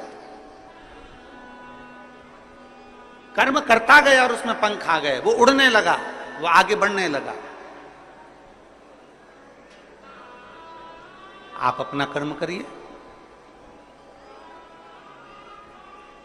जिस कर्म में आप लगे हुए हो प्रबलता से उसमें लगे रहिए, उसमें लगे। जिस कर्म को आप करना चाहते हो उसको कर्म को आप प्रबलता से करते रहिए। एक दिन मेरा परमात्मा भी आपको उड़ान देगा, एक दिन मेरा परमात्मा, मेरा भोलेनाथ भी आपको उन्नति की सीढ़ी पर चढ़ा देगा। आप कर्म के प्रति जागरूक तो रहो। आप कर्म के प्रति जागरूक नहीं और सोचें कि हम बहुत कुछ कर लें, हम बहुत ऊंचे उठ जाएं, हम बहुत आगे बढ़ जाएं, तो शिव महापुराण की कथा कहती है कर्म प्रधान है, आपका कर्म पहले करना है। श्रीमद् भगवत कहती है, श्रीमद् भगवत गीता कहती है, श्रीमद् भागवत कहती है, रामचरितमानस कहती है, विष्णु पुराण कहती है, गर्ग संहिता कहती है, स्कंद पुराण कहती है, नर्मदा पुराण कहती है, लिंग पुराण कहती है।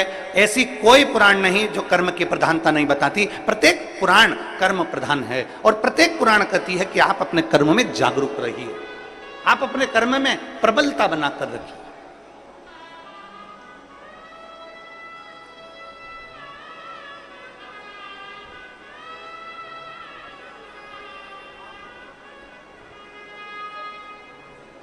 हमारे बीच में माननीय पवन साय जी, भाजपा प्रदेश संगठन मंत्री छत्तीसगढ़ शासन से, एवं माननीय नंदन जैन जी, भाजपा प्रदेश कोषाध्यक्ष छत्तीसगढ़ शासन से आए हैं। आप दोनों पधारे, व्यासपीठ का पूजन करने के लिए पधारिए।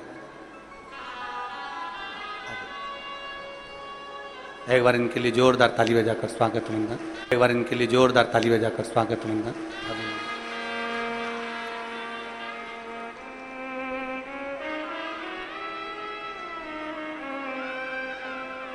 एक चींटे में भी पंख आ सकते हैं, बस उसमें कर्म की लगनता होना चाहिए।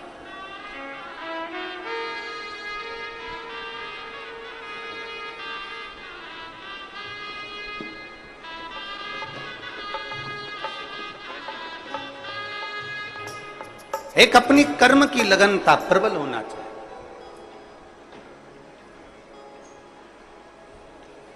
और जब हमारे कर्म की लगनता प्रबल होगी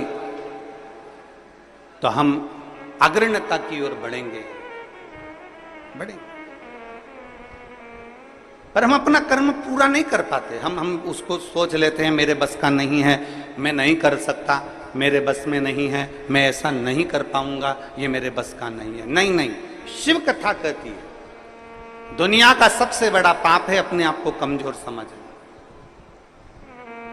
हम क्यों कमजोर समझते? और मैंने तेरे ही भरोसे बाबा, तेरे ही भरोसे हवा बिच उड़ती जावांगी बाबा, डोर हथों छड़ीना में कटी जावागी। भोले मैं तेरी पतंग, शंभु मैं तेरी पतंग। माता पार्वती जी ने अपना तप किया, अपनी साधना करी, अपना लक्ष्य नहीं छोड़ा। आप अपना लक्ष्य क्यों छोड़ते? लगे रहो, थोड़ा समय लगेगा, सुनेगा। एक पत्र है,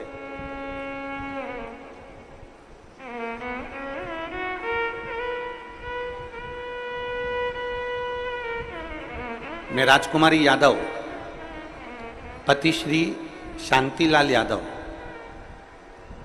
पोरिया कला, पुरानी बस्ती, वार्ड नंबर 54, दुर्ग की निवासी हूं।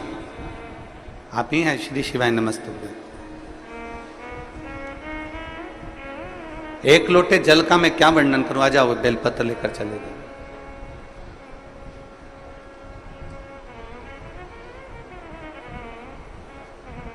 पशुपतिनाथ के व्रत का मैं क्या वर्णन करूं गुरु जी? मेरी भतीजी जिसकी शादी को 17 साल हो गए थे, 17 साल से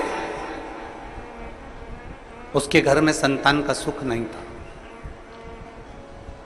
ऐसी कोई जगह नहीं जहां हम हमारी भतीजी को लेकर नहीं गए, और 17 साल उसको हमने हर जगह हर डॉक्टर को दिखाया, टेस्ट बेबी भी करवाया, पर संतान का सुख नहीं आया।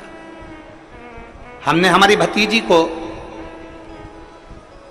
पशुपतिनाथ का व्रत का वर्णन किया और उसको सफेद आंकड़े की जड़ का वर्णन किया। मेरी भतीजी ने 3 बार पशुपति व्रत करे पर संतान का सुख नहीं आया। चौथी बार पशुपति व्रत करे पर संतान का सुख नहीं आया। तब मेरी भतीजी ने सोच लिया कि अब मैं पशुपति व्रत भी नहीं करूंगी, अब मैं शिव को नहीं मानूंगी। तब उसके पति स्वयं कहे कि तू एक बार और कर। वो सियोर वाला महाराज कहता, हिम्मत मत हारना, बाबा देगा जरूर। 5वीं बार पशुपति व्रत करा और बाबा की कृपा ऐसी हुई कि बाबा की कृपा से 15/7/2024 को मेरी भतीजी के यहाँ 17 साल के बाद संतान की प्राप्ति, जिसका फोटो में लगा रही हूं। फोटो को आप लोग LED पर देख सकते हैं। 17 साल बाद मेरे भतीजी के यहाँ संतान की प्राप्ति। अर्थात वही कथा जो अभी चल रही है कि दुनिया का सबसे बड़ा पाप अगर कुछ है तो अपने आप को कमजोर समझ। हम हिम्मत क्यों हारे?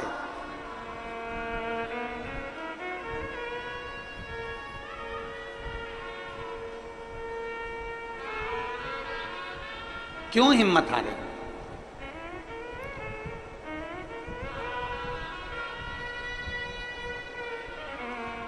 आप लोग पशुपतिनाथ का व्रत करते हो?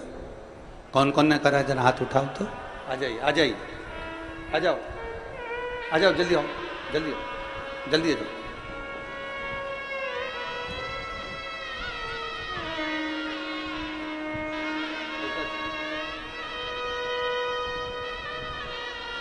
मंदिर जाने वाले कम हो गए थे और दूसरी जगह जाने वाले, रविवार को जाने वाले ज्यादा हो गए थे। हम केवल 6 लेडीज ऐसी थीं जो हमारे गांव में हम भगवान को भजते थे, भगवान को मानते थे, पर हम शिव को भी नहीं जानते थे। हम तो केवल भगवान को मानते थे कि भगवान को मानना। हमारे गांव की बात बता रहे हैं गुरु जी। बाकी के सब यहां वहां जाने लगे और धीरे धीरे धीरे धीरे उन्होंने मंदिर जाना छोड़ दिया। और ऐसा नहीं गुरु जी कि कोई साधारण लोग हों और वो मंदिर छोड़ दिए हों। बहुत बड़े बड़े लोग मंदिर को छोड़कर दूसरी जगह जाने लगे। गुरुदेव, आपकी कथा सुनने के बाद में हमारे पास में पत्थर का शिवलिंग नहीं था, हमारे पास में पाषाण का शिवलिंग नहीं था। हमने कंक्रीट, सीमेंट, गिट्टी का एक शिवलिंग बनाकर तैयार करा और उसी की हमने जलाधारी बनाकर तैयार करी और उसको हमने एक वृक्ष के नीचे रख दिया। और हम रोज शिव जी के मंदिर जाना, शंकर को जल चढ़ाना चालू कर दिया। हमारे उस मंदिर में नंदी नहीं है, उसने उसका फोटो भी लगाया।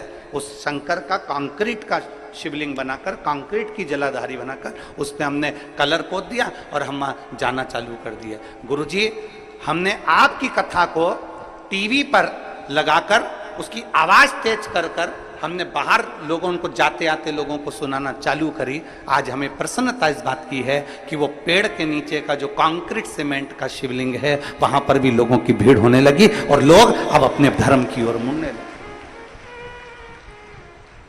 ये आपकी प्रबलता है, ये आपकी प्रबलता,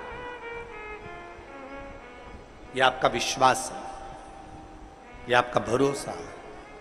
अब उसने पत्र जो लिखा, उस पत्र में ये सब चीज तो अपनी जगह पर है। उस पत्र में उसने जो लिखा, वो पत्र का लिखा हुआ आपके सम्मुख में, वो पत्र में उस बेटी ने लिखा कि गुरुजी, हम सीमेंट का बना हुआ, कंक्रीट का, पत्थर का, हमारे पास में पाषाण का शिवलिंग नहीं, पत्थर का शिवलिंग नहीं, हमारे पास में हमारे कंक्रीट का, हमारे सीमेंट और गिट्टी का शिवलिंग जो हमने बनाया है।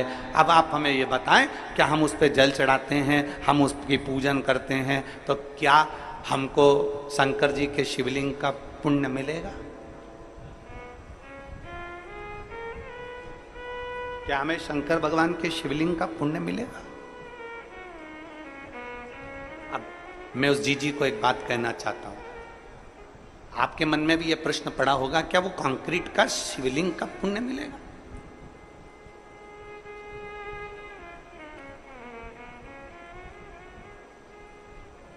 पहले तो मैं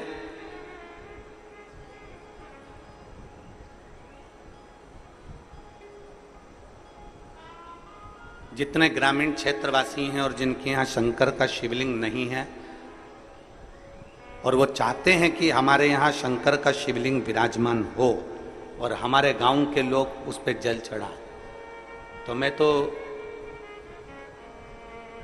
ये जितनी समितियां यहाँ पहले कथा करवा चुकी हैं, चाहे वो दया सिंह जी हैं, आपको भी कहूँगा, और पीछे के जितनी समितियां पूर्व की भी हुई हैं और आसपास अमलेश्वर और हमारे क्षेत्र में जहाँ जहाँ हमने कथा करी है, एक ऐसा छत्तीसगढ़ में एक ऐसा स्थान नियुक्त किया जाए कि अगर किसी ग्रामीण में भी अगर शिवलिंग की जरूरत हो तो ओमकारेश्वर से या ममलेश्वर से या नर्मदा के तट से एक कंकर का भले छोटा सा शिवलिंग लाकर दिया जाए, जिससे वो गांव में पूजन होने लगे और उस गांव की आनंद। हम दया सिंह जी आपको भी कहेंगे, ये आने वाले समय में इस चीज की व्यवस्था होना चाहिए और जितने प्रयास बनेगा हमसे भी, इस शरीर के द्वारा जितना प्रयास बनेगा, जितने शिवलिंग हम भेज सकते हैं उतने शिवलिंग भी हम भेज देंगे। बहुत प्रयास करेंगे जिससे गांव गांव में आज लोग जो धर्मांतरण हो रहा है, गांव गांव में लोग इधर उधर भटक रहे हैं और इधर उधर जा रहे हैं, वो सब बचकर भगवान शंकर की शरण में जाना प्रारंभ करें। ऐसा प्रयास किया साधुता, बहुत बहुत। अब प्रश्न यहां अड़ गया कि वो सीमेंट का, वो कंक्रीट का शिवलिंग पर हम जल चढ़ाएंगे, वो कंक्रीट के शिवलिंग पर हम जल चढ़ाते हैं, वो कंक्रीट के, उस सीमेंट के शिवलिंग पर हम जल चढ़ाते हैं, तो क्या हमें वो पुण्य मिल सकता है? तो मेरा उस जी से निवेदन है, एक बहुत सुंदर कथा हमारी शिव महापुराण में आती है, एक बहुत सुंदर कथा हमारे यहाँ हमें सुनने को मिलती है, आप उस कथा का स्मरण करिएगा। भानु नाम का एक छोटा सा बच्चा था, बहुत छोटा सा बच्चा, भानु नाम था। पिता थे नहीं, मां अकेली, पिता नहीं है, अकेली मां है, और वेधव्य मां अकेली। भानु का पालन पोषण कर रही है, खूब अच्छे से उसको रख रही है, खूब अच्छे से उसको खिला रही पिला रही, जितना बन सकता है उससे सेवा करती। सुंदर दृष्टांत है। वो बेटी अगर यहां बैठकर कथा सुन रही हो या टीवी पर कथा सुन रही हो कि कंक्रीट के शिवलिंग को हमने बना दिया और पूरा गांव वहां जाना चालू कर दिया, तो क्या उसका पुण्य मिलेगा कि नहीं मिलेगा? हमको हमारे खाते में पुण्य जाएगा कि नहीं जाएगा? वो बात मूल है।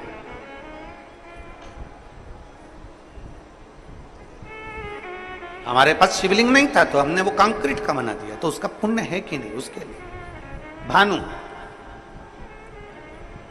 भानु की मां उसका पालन पोषण कर रही। घर में इतना वैभव नहीं है, घर में इतना धन नहीं।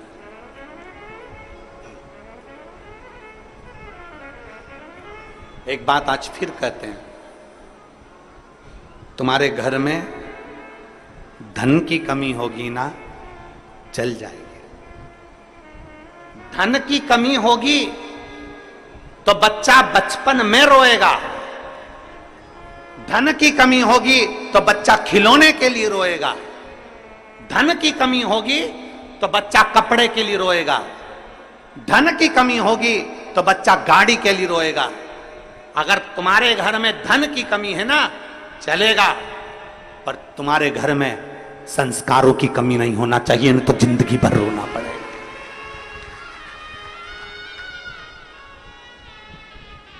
घर में अगर धन की कमी है तो चल जाएगा, 2 रोटी कम खाओगे, रूखी खाओगे, सूखी खाओगे, चल जाएगा, बचपन निकल जाएगा, जवानी निकल जाएगी, पर संस्कारों की कमी नहीं होना चाहिए।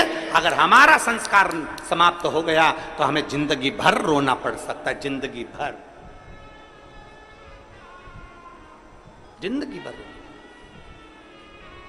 चलेगा। धन की कमी चलेगी, पर संस्कारों की कमी ना हो। संस्कार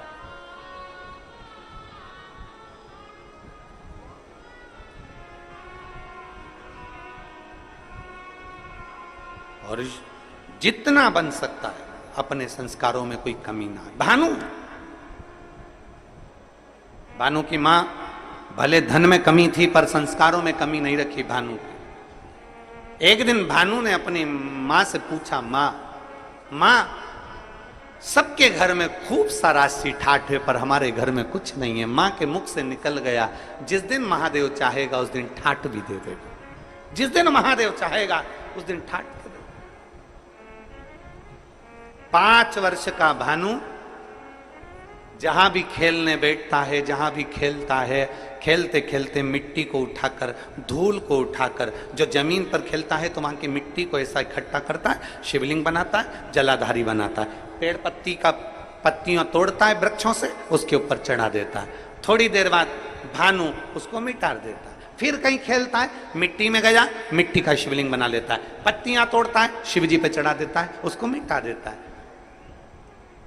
4 छोटी छोटी डंडियां लाकर खड़ी करता है, उस पे झोपड़ी बनाता है, उसके अंदर एक मिट्टी का शिवलिंग बना लेता है, उस पे पत्तियां लाता है, तोड़कर चढ़ा देता है। ये केवल भानु की कथा नहीं, ये आपकी और हमारी भी कथा है। बचपन में कई बेटियां, बचपन में कई बेटे, बचपन में छोटे छोटे लड़के, सोमवार आता है, मंगलवार आता है, बुधवार आता है, गुरुवार आता है, ऐसे कई दिन, कोई शिवरात्रि, कोई सावन का महीना आता है, छोटे छोटे बच्चे डंडियां लाते हैं तोड़कर, छोटी छोटी डंडियां तैयार कर कर उस पर छप्पर डालकर उसमें मिट्टी का शिवलिंग बना लेते हैं, उसका श्रृंगार कर देते हैं, उसके ऊपर पत्ता पत्ती लाकर चढ़ा देते हैं। कई लोग हंसते हैं, बताओ कैसा मूर्ख है, कैसे इसमें अकल नहीं है, छोटा सा बच्चा है इसने ऐसा कर लिया। घर के अंदर वो भगवान की पूजन करता है, छोटा सा बच्चा।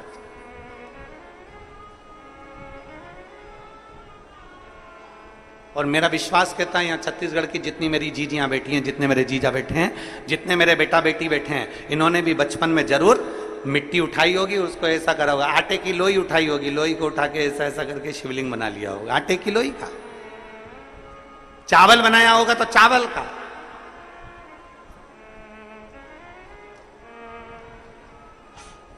बोलो बोलो, सही है कि गलत है? बचपन में खेलते समय मिट्टी का, धूल का, पत्थर का, आटे का जो मिल जाता था उसका हम शिवलिंग कई बार बना देते थे। कितना सुंदर कहा इस दृष्टांत के अंदर कि भानु मिट्टी का शिवलिंग बनाता, मिटा देता, जो मिल जाता उसको, धूल मिल जाती धूल का बनाता, मिटा देता।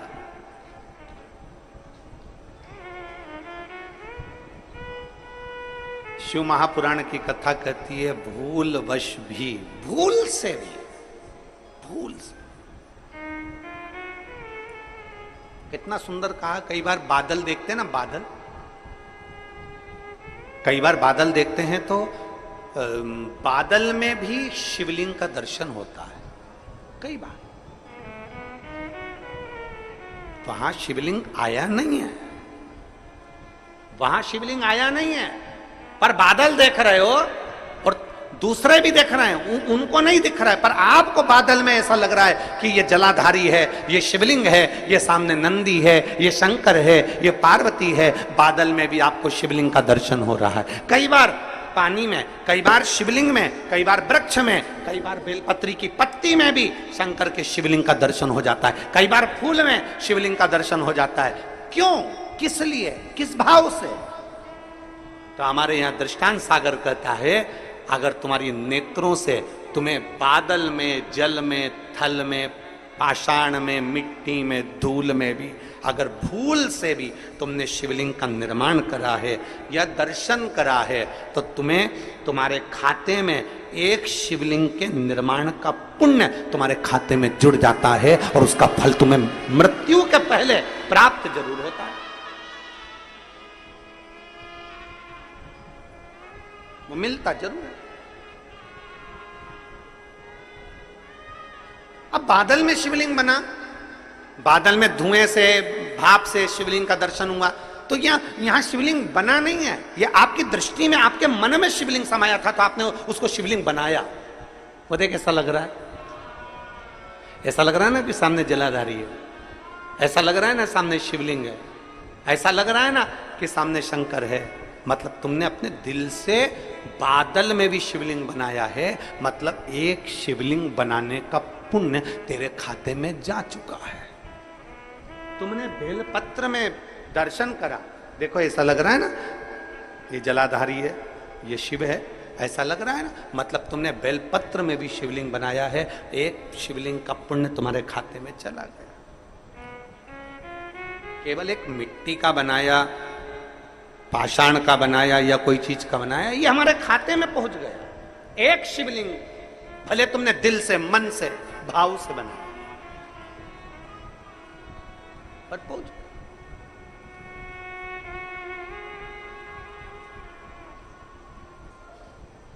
निर्माण अपने दिल से किया गया। महाराज कितना सुंदर कहा किसी ने कि आर्थिक स्थिति ठीक हो ना हो, आर्थिक स्थिति ठीक हो ना हो चलेगा, पर मानसिक स्थिति ठीक होना चाहिए तो जिंदगी सार्थक हो सके। आर्थिक स्थिति ठीक हो ना हो चलेगा, पर मानसिक स्थिति ठीक होना चाहिए। घर में धन तो बहुत बढ़ गया, आर्थिक स्थिति ठीक हो गई, पैसा पैसा हो गया, पैसा पैसा हो गया, और मालूम पड़े बच्चे गलत संगत में पड़े हैं, बेटी गलत संगत में पड़ी, बेटा गलत संगत में पड़ा, परिवार गलत संगत में पड़ा। हम पहले भी एक बार कथा में कहे थे, आज फिर कहते हैं, कुत्ता पाला तुमने। किसने पाला? तुमने। कुत्ते को चेन बांधी तुमने, कुत्ते को पट्टा बांधा तुमने, कुत्ते को भोजन कराया तुमने, कुत्ते को स्नान कराया तुमने, कुत्ते को इत्र लगाया तुमने, कुत्ते को अच्छा अच्छा खिलाया तुमने, कुत्ते को घुमाने ले गए तुम, कुत्ते से प्रेम करा तुमने। और जरा विचार करिए, तुम्हारा ही पालतू कुत्ता एक दिन तुम कोई काट खाए तो तुम्हें कैसा लगेगा? बोलो, जल्दी बोलो, अरे बोलो तो, अच्छा लगेगा? तुम्हारा ही पालतू कुत्ता तुम्हें काट खाए, अच्छा नहीं लगता। उसी तरह धन कमाया तुमने, पैसा कमाया तुमने, दिन रात एक करा तुमने, पैसे के लिए पूरी जिंदगी दौड़े तुम, कमा कमा के लाए तुम, और वही पैसा घर में आया और तुम्हारा बेटा मदिरा पान में, तुम्हारा पति मदिरा पान में, जुए में, वेश्यावृत्ति में, गलत काम में अगर लग गया तो जरा विचार करो कि तुम्हारा कुत्ता ही पालतू तुमको काट गया। तुम्हारा पालतू कुत्ता तुम्हें काट गया। जरा विचार करिए, तुम्हारे कमाए धन को अगर तुम वेश्यावृत्ति में लगा रहे हो, तुम्हारे कमाए धन को तुम जुए में लगा रहे हो, तुम्हारे कमाए धन को तुम मदिरा में लगा रहे हो, तुम्हारे कमाए धन को तुम गलत जगह पर लगा रहे हो, तो समझ लेना कि तुम्हारा पालतू कुत्ता तुम्हें काट रहा है। तुम्हारा कुत्ता तुम्हें काटे ये अच्छी बात नहीं है।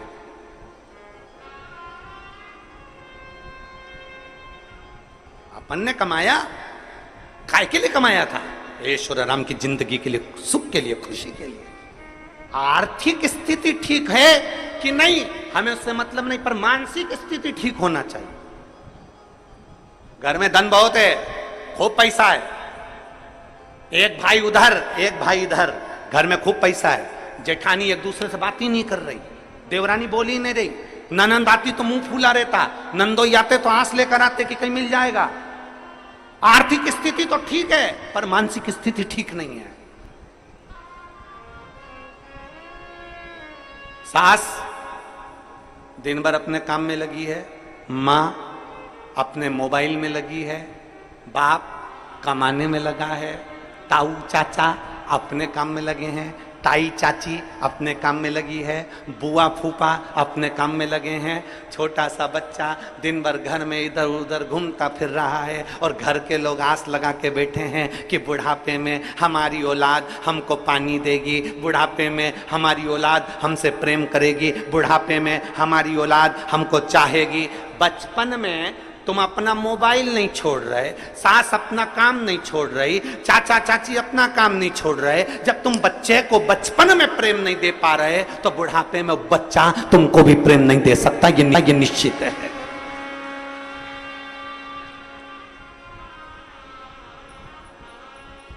सवेरे 7 बजे का बच्चा स्कूल जाता है।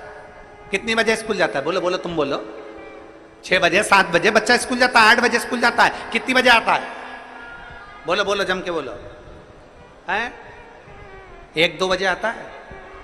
1 बजे, 2 बजे, 1:30 बजे, 3 बजे, 12 बजे, जितनी बजे भी बच्चा आता है। सुबह 8 बजे का गया बच्चा 12-1 बजे आता है। 12-1 बजे बच्चा आता है, और आते से ही बच्चा आया, और आने के बाद उसको मम्मी ने बस थोड़ा बहुत खाने पीने का दिया, और मालूम पड़े फिर वापिस वो मोबाइल माँ लेकर अपने कमरे में चली गई, लेट गई, सो गई, अपने कमरे में अपना मोबाइल में मस्त हो गई। बच्चा क्या कर रहा है? दादी अपने कमरे में, दादा अपने कमरे में, बुआ अपने कमरे में, चाचा अपने कमरे में, चाची अपने कमरे में, ताई अपने कमरे में, और बच्चा दिन भर क्या कर रहा है? अभी आया वो स्कूल से, थोड़ा माँ का फर्ज बनता है, थोड़ा दादी का फर्ज बनता है, थोड़ा चाची का फर्ज बनता है, थोड़ा ताई का फर्ज बनता है, थोड़ा बुआ का फर्ज बनता है कि घर के पुरुष अगर कमाने के लिए गए हैं तो घर की स्त्री उनके पास बैठकर उनकी शिक्षा का अध्ययन पूछे, क्या पढ़ा, कैसा रहा, स्कूल में किसी ने कुछ कहा तो नहीं, कोई मारा ठोकी तो नहीं, कोई गलत काम तो नहीं, कोई गलत विचार तो नहीं। बच्चा जब गलत कर आता है तब चिल्लाते हो, पर जब जरूरत है बच्चे को कि क्या कर रहा है क्या नहीं कर रहा, आपका मोबाइल एक तरफ पटक कर थोड़ी देर बच्चों को प्रेम देने का प्रयास करो। आपका घर एक तरफ रखकर बच्चों को थोड़ा स्नेह देने का प्रयास करो। जब वो बच्चा 3-4 बजती है, कोचिंग चले जाता है, ट्यूशन चले जाता है, शाम को आता है, सोने का समय हो जाता है, आपको समय देते कहाँ हो बच्चों को? आप अगर अपने बच्चे को प्रेम से आधा घंटा भी दोगे तो ये निश्चित है तुम्हारे बुढ़ापे की घड़ी में बच्चा भी तुमको 1 घंटा देगा। आप अपने बच्चों को दे कहां रहे हो? आप अपने बच्चे को प्रेम कहां दे पा रहे हो? और आस लगा के बैठे हो मेरी बहू आएगी, गरम रोटी खिलाएगी। अरे ओ भिलाई वाली, आज की बहू आएगी, पति को होटल ले जाएगी, खुद खाएगी और तेरे को ठेंगा दिखाएगी। आस मत रखिए।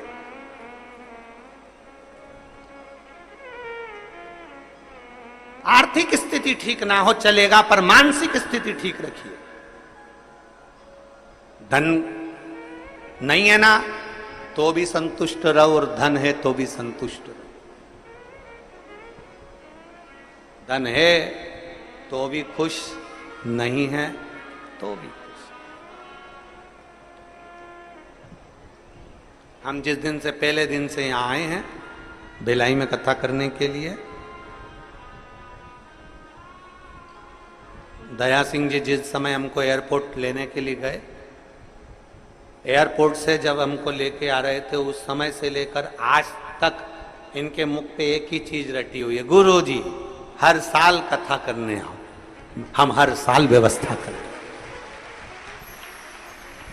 ऐसा एक दिन नहीं गया कि इन्होंने, इस व्यक्ति ने एक बार भी अगर छोड़ दिया हो, ऐसा कोई दिन नहीं गया। रोज एक ही बात, गुरु जी सावन का महीना या कोई भी महीना आप दे दिया करो, साल में एक बार हमारे भिलाई वासियों को शिव महापुराण की कथा सुनने को मिल जाए। बस प्रयास साधु ताया, ऐसा प्रयास।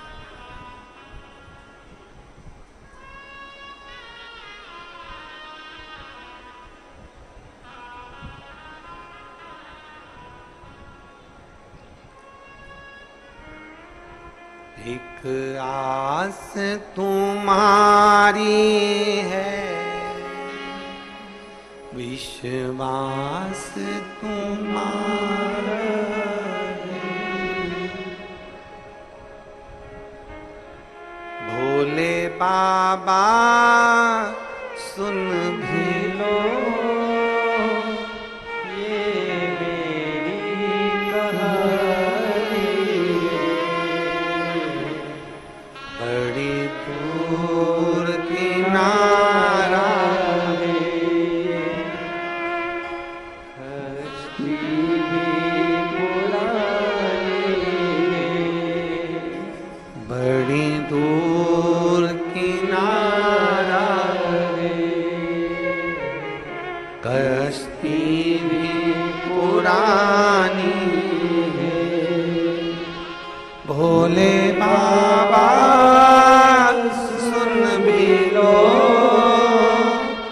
ये मेरी कहानी है,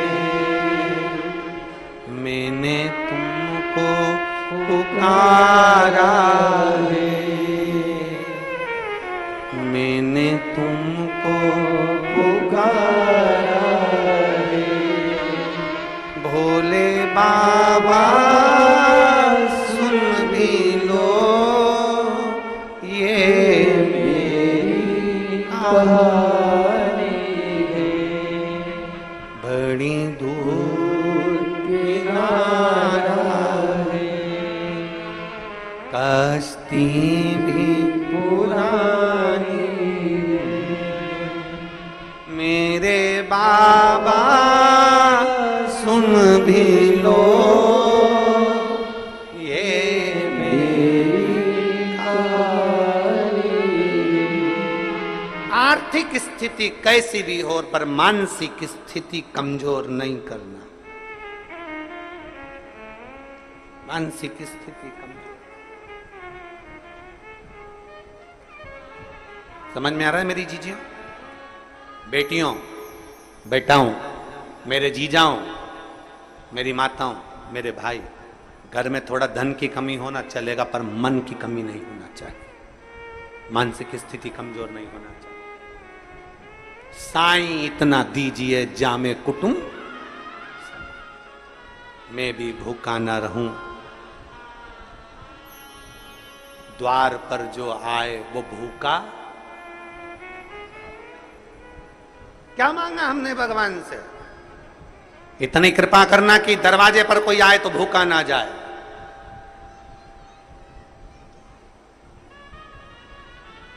इतनी कृपा करना कि द्वार पर कोई आए तो खाली ना जाए। इतनी दया जरूर कर।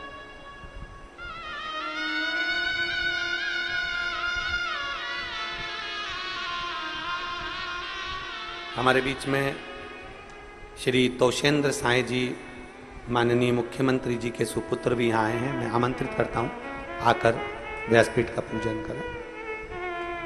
एक बार जोरदार ताली बजाकर स्वागत वंदन अभिनंदन।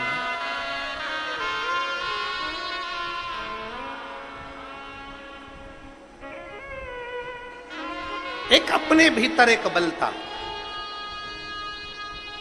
एक अपने भीतर एक विश्वास,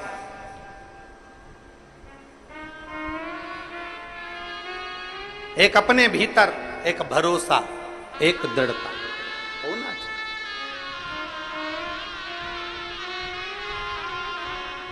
बड़ी दूर किनारा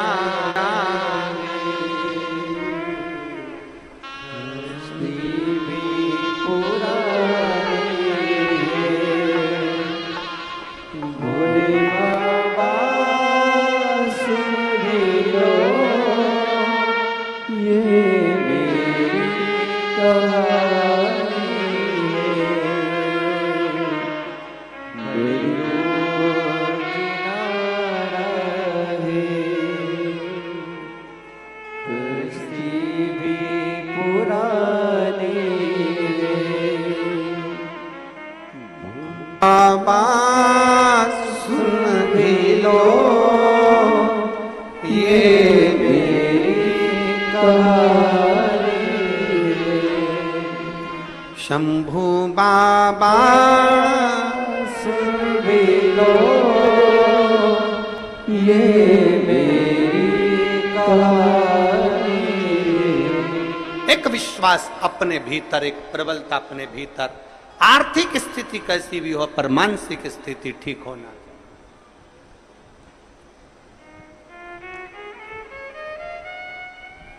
मन ठीक रखिए। बेटी ने प्रश्न किया कि कंक्रीट से बना हुआ शंकर का पूजन कर रहे हैं, क्या पुण्य मिलेगा? शास्त्र कहता है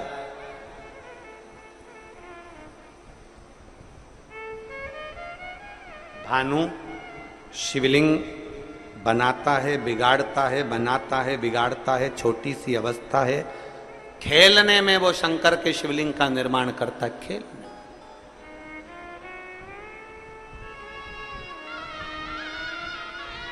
उसका फल मिलेगा।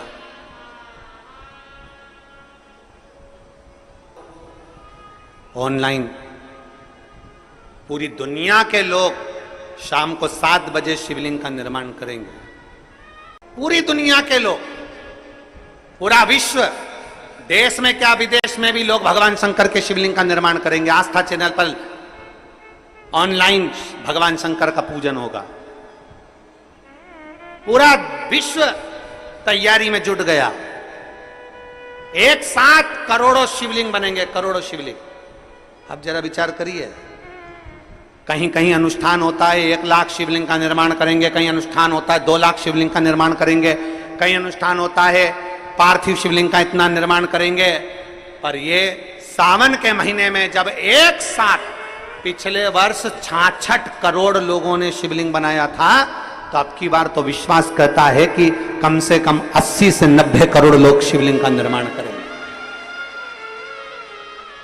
अब इतना शिवलिंग का निर्माण गांव गांव, खेड़े खेड़े, छोटा गांव, बड़ा गांव, चाहे जहां मर्जी पड़ जाए। घर के अंदर 4 लोग हैं, 4 बना लिए, 5 लोग हैं, 5 बना लिए। मन उनका, उनकी मर्जी।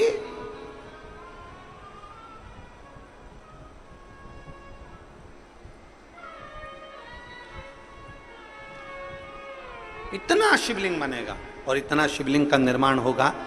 तो जरा विचार करिए, आप जब अपने घर में शिवलिंग का निर्माण करेंगे तो क्या मेरा भोलेनाथ जब तुम्हारे घर में आएगा तो ऐसे ही चले जाएगा क्या?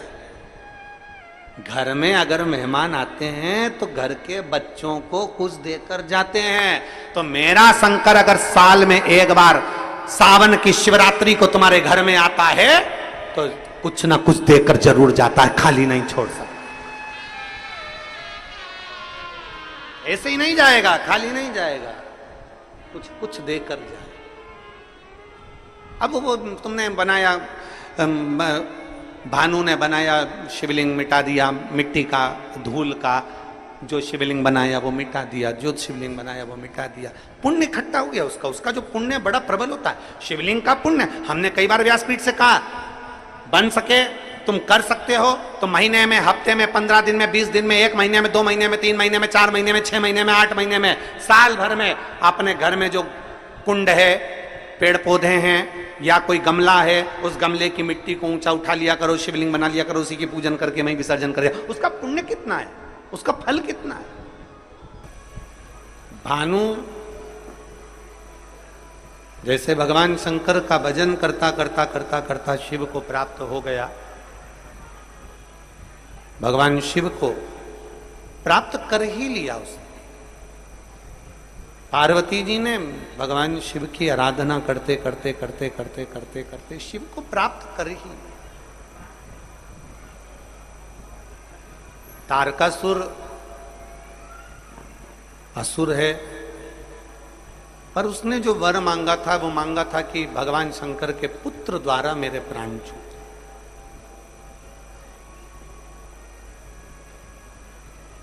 यदि मेरे प्राण छूट रहे हैं तो भगवान शंकर के पुत्र द्वारा छूटे। जो मांगा वो मिला, जो मांगा है वो मिला।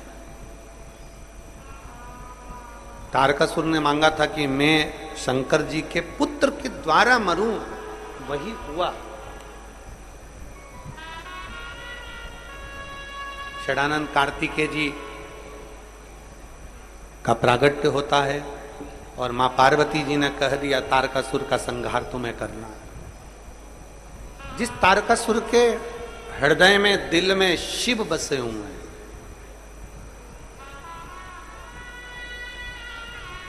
और जिसके दिल में, जिसके हृदय में, जिसके मन में शंकर भगवान का निवास होता है, जिसके हृदय में शिव बसा होता है,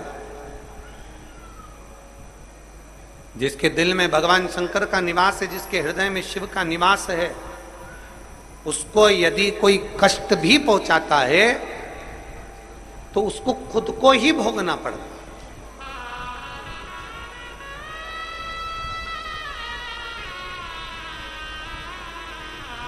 भगवान शंकर की कथा कहती है, शिव महापुराण की कथा कहती है, भगवान शंकर का चरित्र कहता है कि शिव सब कुछ माफ कर सकते हैं। भगवान शंकर सब कुछ माफ कर सकते हैं, भगवान शंकर सब क्षमा कर सकते हैं, भगवान शंकर सब कुछ क्षमा कर सकते हैं, पर भगवान शंकर अपने भक्त के ऊपर यदि कोई उंगली उठाए, अपने भक्त को यदि कोई त्राड़ दे, अपने भक्त को यदि कोई परेशान करे तो शिव उसको कभी स्वीकार नहीं करते, उसको कभी क्षमा नहीं करते। अकाल मृत्यु हो मरे जो काम करे चंडाल का, काल उसका क्या बिगाड़े जो भक्त हो महाकाल। जो शिव की आराधना करने वाला है, शंकर की आराधना करने वाला है, शिव का गुणगान करने वाला है, उसका काल क्या बिगाड़े। बस तुम जाओ कार्तिकेय, तुम जाकर तारकासुर का संहार करिए, तुम जाकर तारकासुर का संहार करिए, तुम जाओ तारकासुर को मारो, तुम जाओ। पर इतना याद रखना कि उसके हृदय में बाण नहीं लगना चाहिए, क्योंकि उसके दिल में, उसके हृदय में शिव बसा हुआ है, उसके हृदय में, उसके चित्त में शंकर बसा हुआ। ठीक है, तारकासुर को मारने के लिए कार्तिकेय जी गए और बाणों पर बाण चलाए गए, पर तारकासुर के दिल में, हृदय में बाण नहीं छोड़ा गया। मन में एक बार यदि शिव आ गया, मन में एक बार यदि देवाधिदेव महादेव समाहित हो गया, तो फिर तुम्हें चिंता करने की जरूरत नहीं है। चिंता करेगा तो देवाधिदेव महादेव स्वयं करेगा।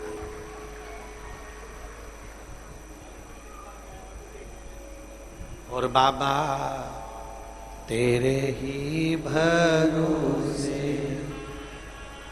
भोले तेरे ही भरोसे, हवा बिच उड़ती जावागी, बाबा डोर हटो छड़ी नाग में कटी जावागी, भोले मैं तेरी पत्नी, शंभो मैं तेरी पत्नी। शिव पुराण कहती है, भगवान शंकर का संवाद कहता है, सब्जी में सारे मसाले डाल दो, सब्जी में सारी ग्रेवी डाल दो, सब्जी को तुम पूरा तैयार कर लो, पर सब्जी में अगर नमक नहीं होगा तो ईमानदारी से बोलो सब्जी में स्वाद आएगा? जम के बोलो जरा, नहीं। सब्जी में सब कुछ डाला, ग्रेवी भी डाली, मसाले भी डाले, गरम मसाला भी डाला, हींग भी डाली, सामान भी डाला, तुमने जो बन सकता था, पनीर अधिक अधिक अधिक, दही दूध जो डालना था तुमने सब्जी में सब डाला। पर सब्जी में अगर नमक नहीं है तो सब्जी में स्वाद नहीं। सब्जी में नमक डालोगे तो स्वाद आएगा। उसी तरह तुम पशुपति व्रत कर रहे हो, तुम सफेद आंकड़े की जड़ का प्रयोग कर रहे हो, तुम भगवान शंकर को जल चढ़ा रहे हो, तुम रोज शिव जी के मंदिर जा रहे हो, तुम शंकर जी के अनुमोदन कर रहे हो, तुम शंकर का गुणगान कर रहे हो, तुम शिव की स्तुति कर रहे हो, शंकर का भजन कर रहे हो, सब कुछ कर रहे हो। सब्जी में नमक डलेगा तो स्वाद आएगा। और तुम सब कुछ करो, शंकर पे जल भी डालो, मना नहीं है, पर शंकर को जल डालो, चाहे शिव का नाम भजो, भजन करो, इसमें मन का होना जरूरी है।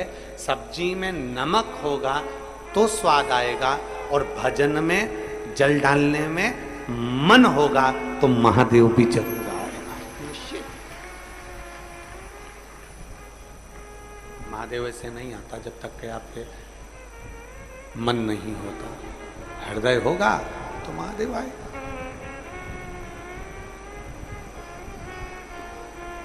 हृदय होगा तो महादेव मिलेगा।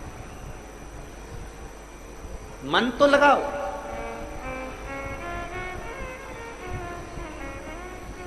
दिल में शिव को बिठाने का प्रयास करिए। हृदय में भगवान शंकर को बिठाने का प्रयास करिए। तारकासुर के प्राण छूट गए। तारकासुर के 3 पुत्र हैं, तारकाक्ष, विदुम्माली, कमलाक्ष। तीनों उपद्री हैं।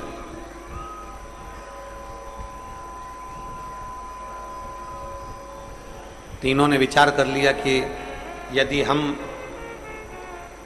अगर देवताओं से युद्ध लड़ेंगे तो हम मारे जाएंगे, इसलिए ब्रह्मा जी से पहले वर प्राप्त करना है तो तब साधना करना पड़ेगा।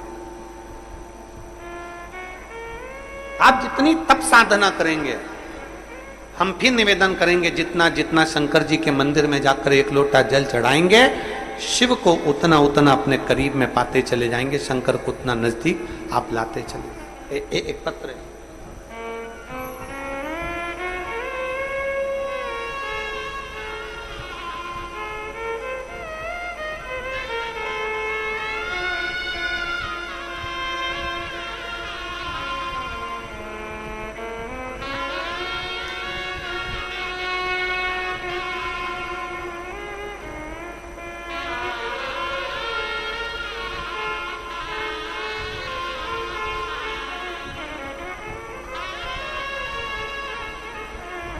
मैं पूनम उपाध्याय रिसाली सेक्टर भिलाई की निवासी हूं। कहीं बैठी हैं पूनम? हाथ हिलाओ, आ जाओ बेटा, एक बेलपत्र ले जाइए, आ जाइए। मैं पूनम उपाध्याय रिसाली सेक्टर भिलाई की निवासी हूं। डीले कम करो। भिलाई की निवासी हूं। गुरुदेव, मैं पशुपति व्रत का क्या गुणगान करूं? मेरी बेटी अंजलि उपाध्याय नीट की परीक्षा दी। हम लोग जानते थे कि नीट की परीक्षा कितनी कठिन होती है और उसका एग्जाम निकालना ये सबसे कठिन था। बेटी ने भी विचार किया कि मां, परीक्षाएं तो कई बार दी है, पर अब परीक्षा दे रही हूं तो भोलेनाथ जी पर आश्रित होकर दे रही हूं, भगवान शंकर पर आश्रित होकर दे रही हूं। हम लोगों ने कहा कि चल अपन कुबेरेश्वर धाम सीहोर चलते हैं। परीक्षा देने के पहले हम कुबेरेश्वर धाम गए, वहां से रुद्राक्ष लाए। बेटी रोज शंकर जी के मंदिर जाने लगी, शिव की आराधना करने लगी। आप कहते हो कि जैसे पहले परीक्षा दी है उससे 4 गुना ज्यादा मेहनत कर कर परीक्षा देना। मेरी बेटी ने मेहनत को 4 गुना करा और दिन रात एक कर कर मेहनत करी। सावन के महीने में आपने पिछली बार पार्थिव शिवलिंग का पूजन कराया और उसमें आपने कहा था कि पार्थिव शिवलिंग का पूजन करो तो वहां एक बेलपत्र चढ़ाओ ना, उसमें से एक बेलपत्र उठाकर रख लेना अपनी कामना कर कर। हमारी बेटी ने वो बेलपत्र उठाकर रख ली और पशुपतिनाथ का व्रत किया। जब एग्जाम देने गई खूब मेहनत करी और मेहनत के साथ में एक बेलपत्री शहद लगाकर गई। और बाबा का मैं क्या गुणगान करूं, आज मेरी बेटी सरकारी मेडिकल कॉलेज में MBBS की पढ़ाई कर रही है, नीट का एग्जाम उसका पास हो। ये शिव तत्व है, ये ओघड़ी शंभु है। एक पत्र और है,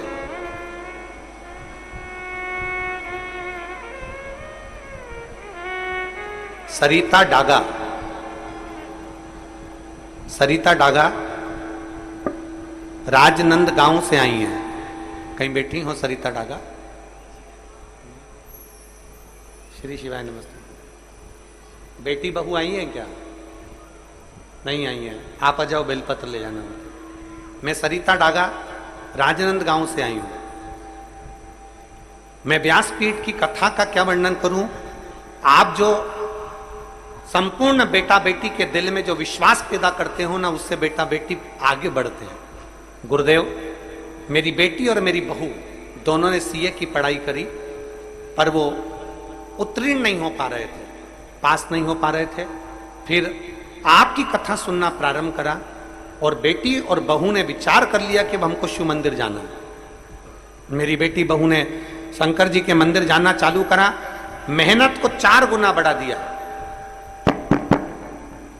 आप लोग कहते हैं कि मेहनत ज्यादा करो, तो मेरी बेटी और बहू ने मेहनत करना प्रारंभ करा और खूब मेहनत करा।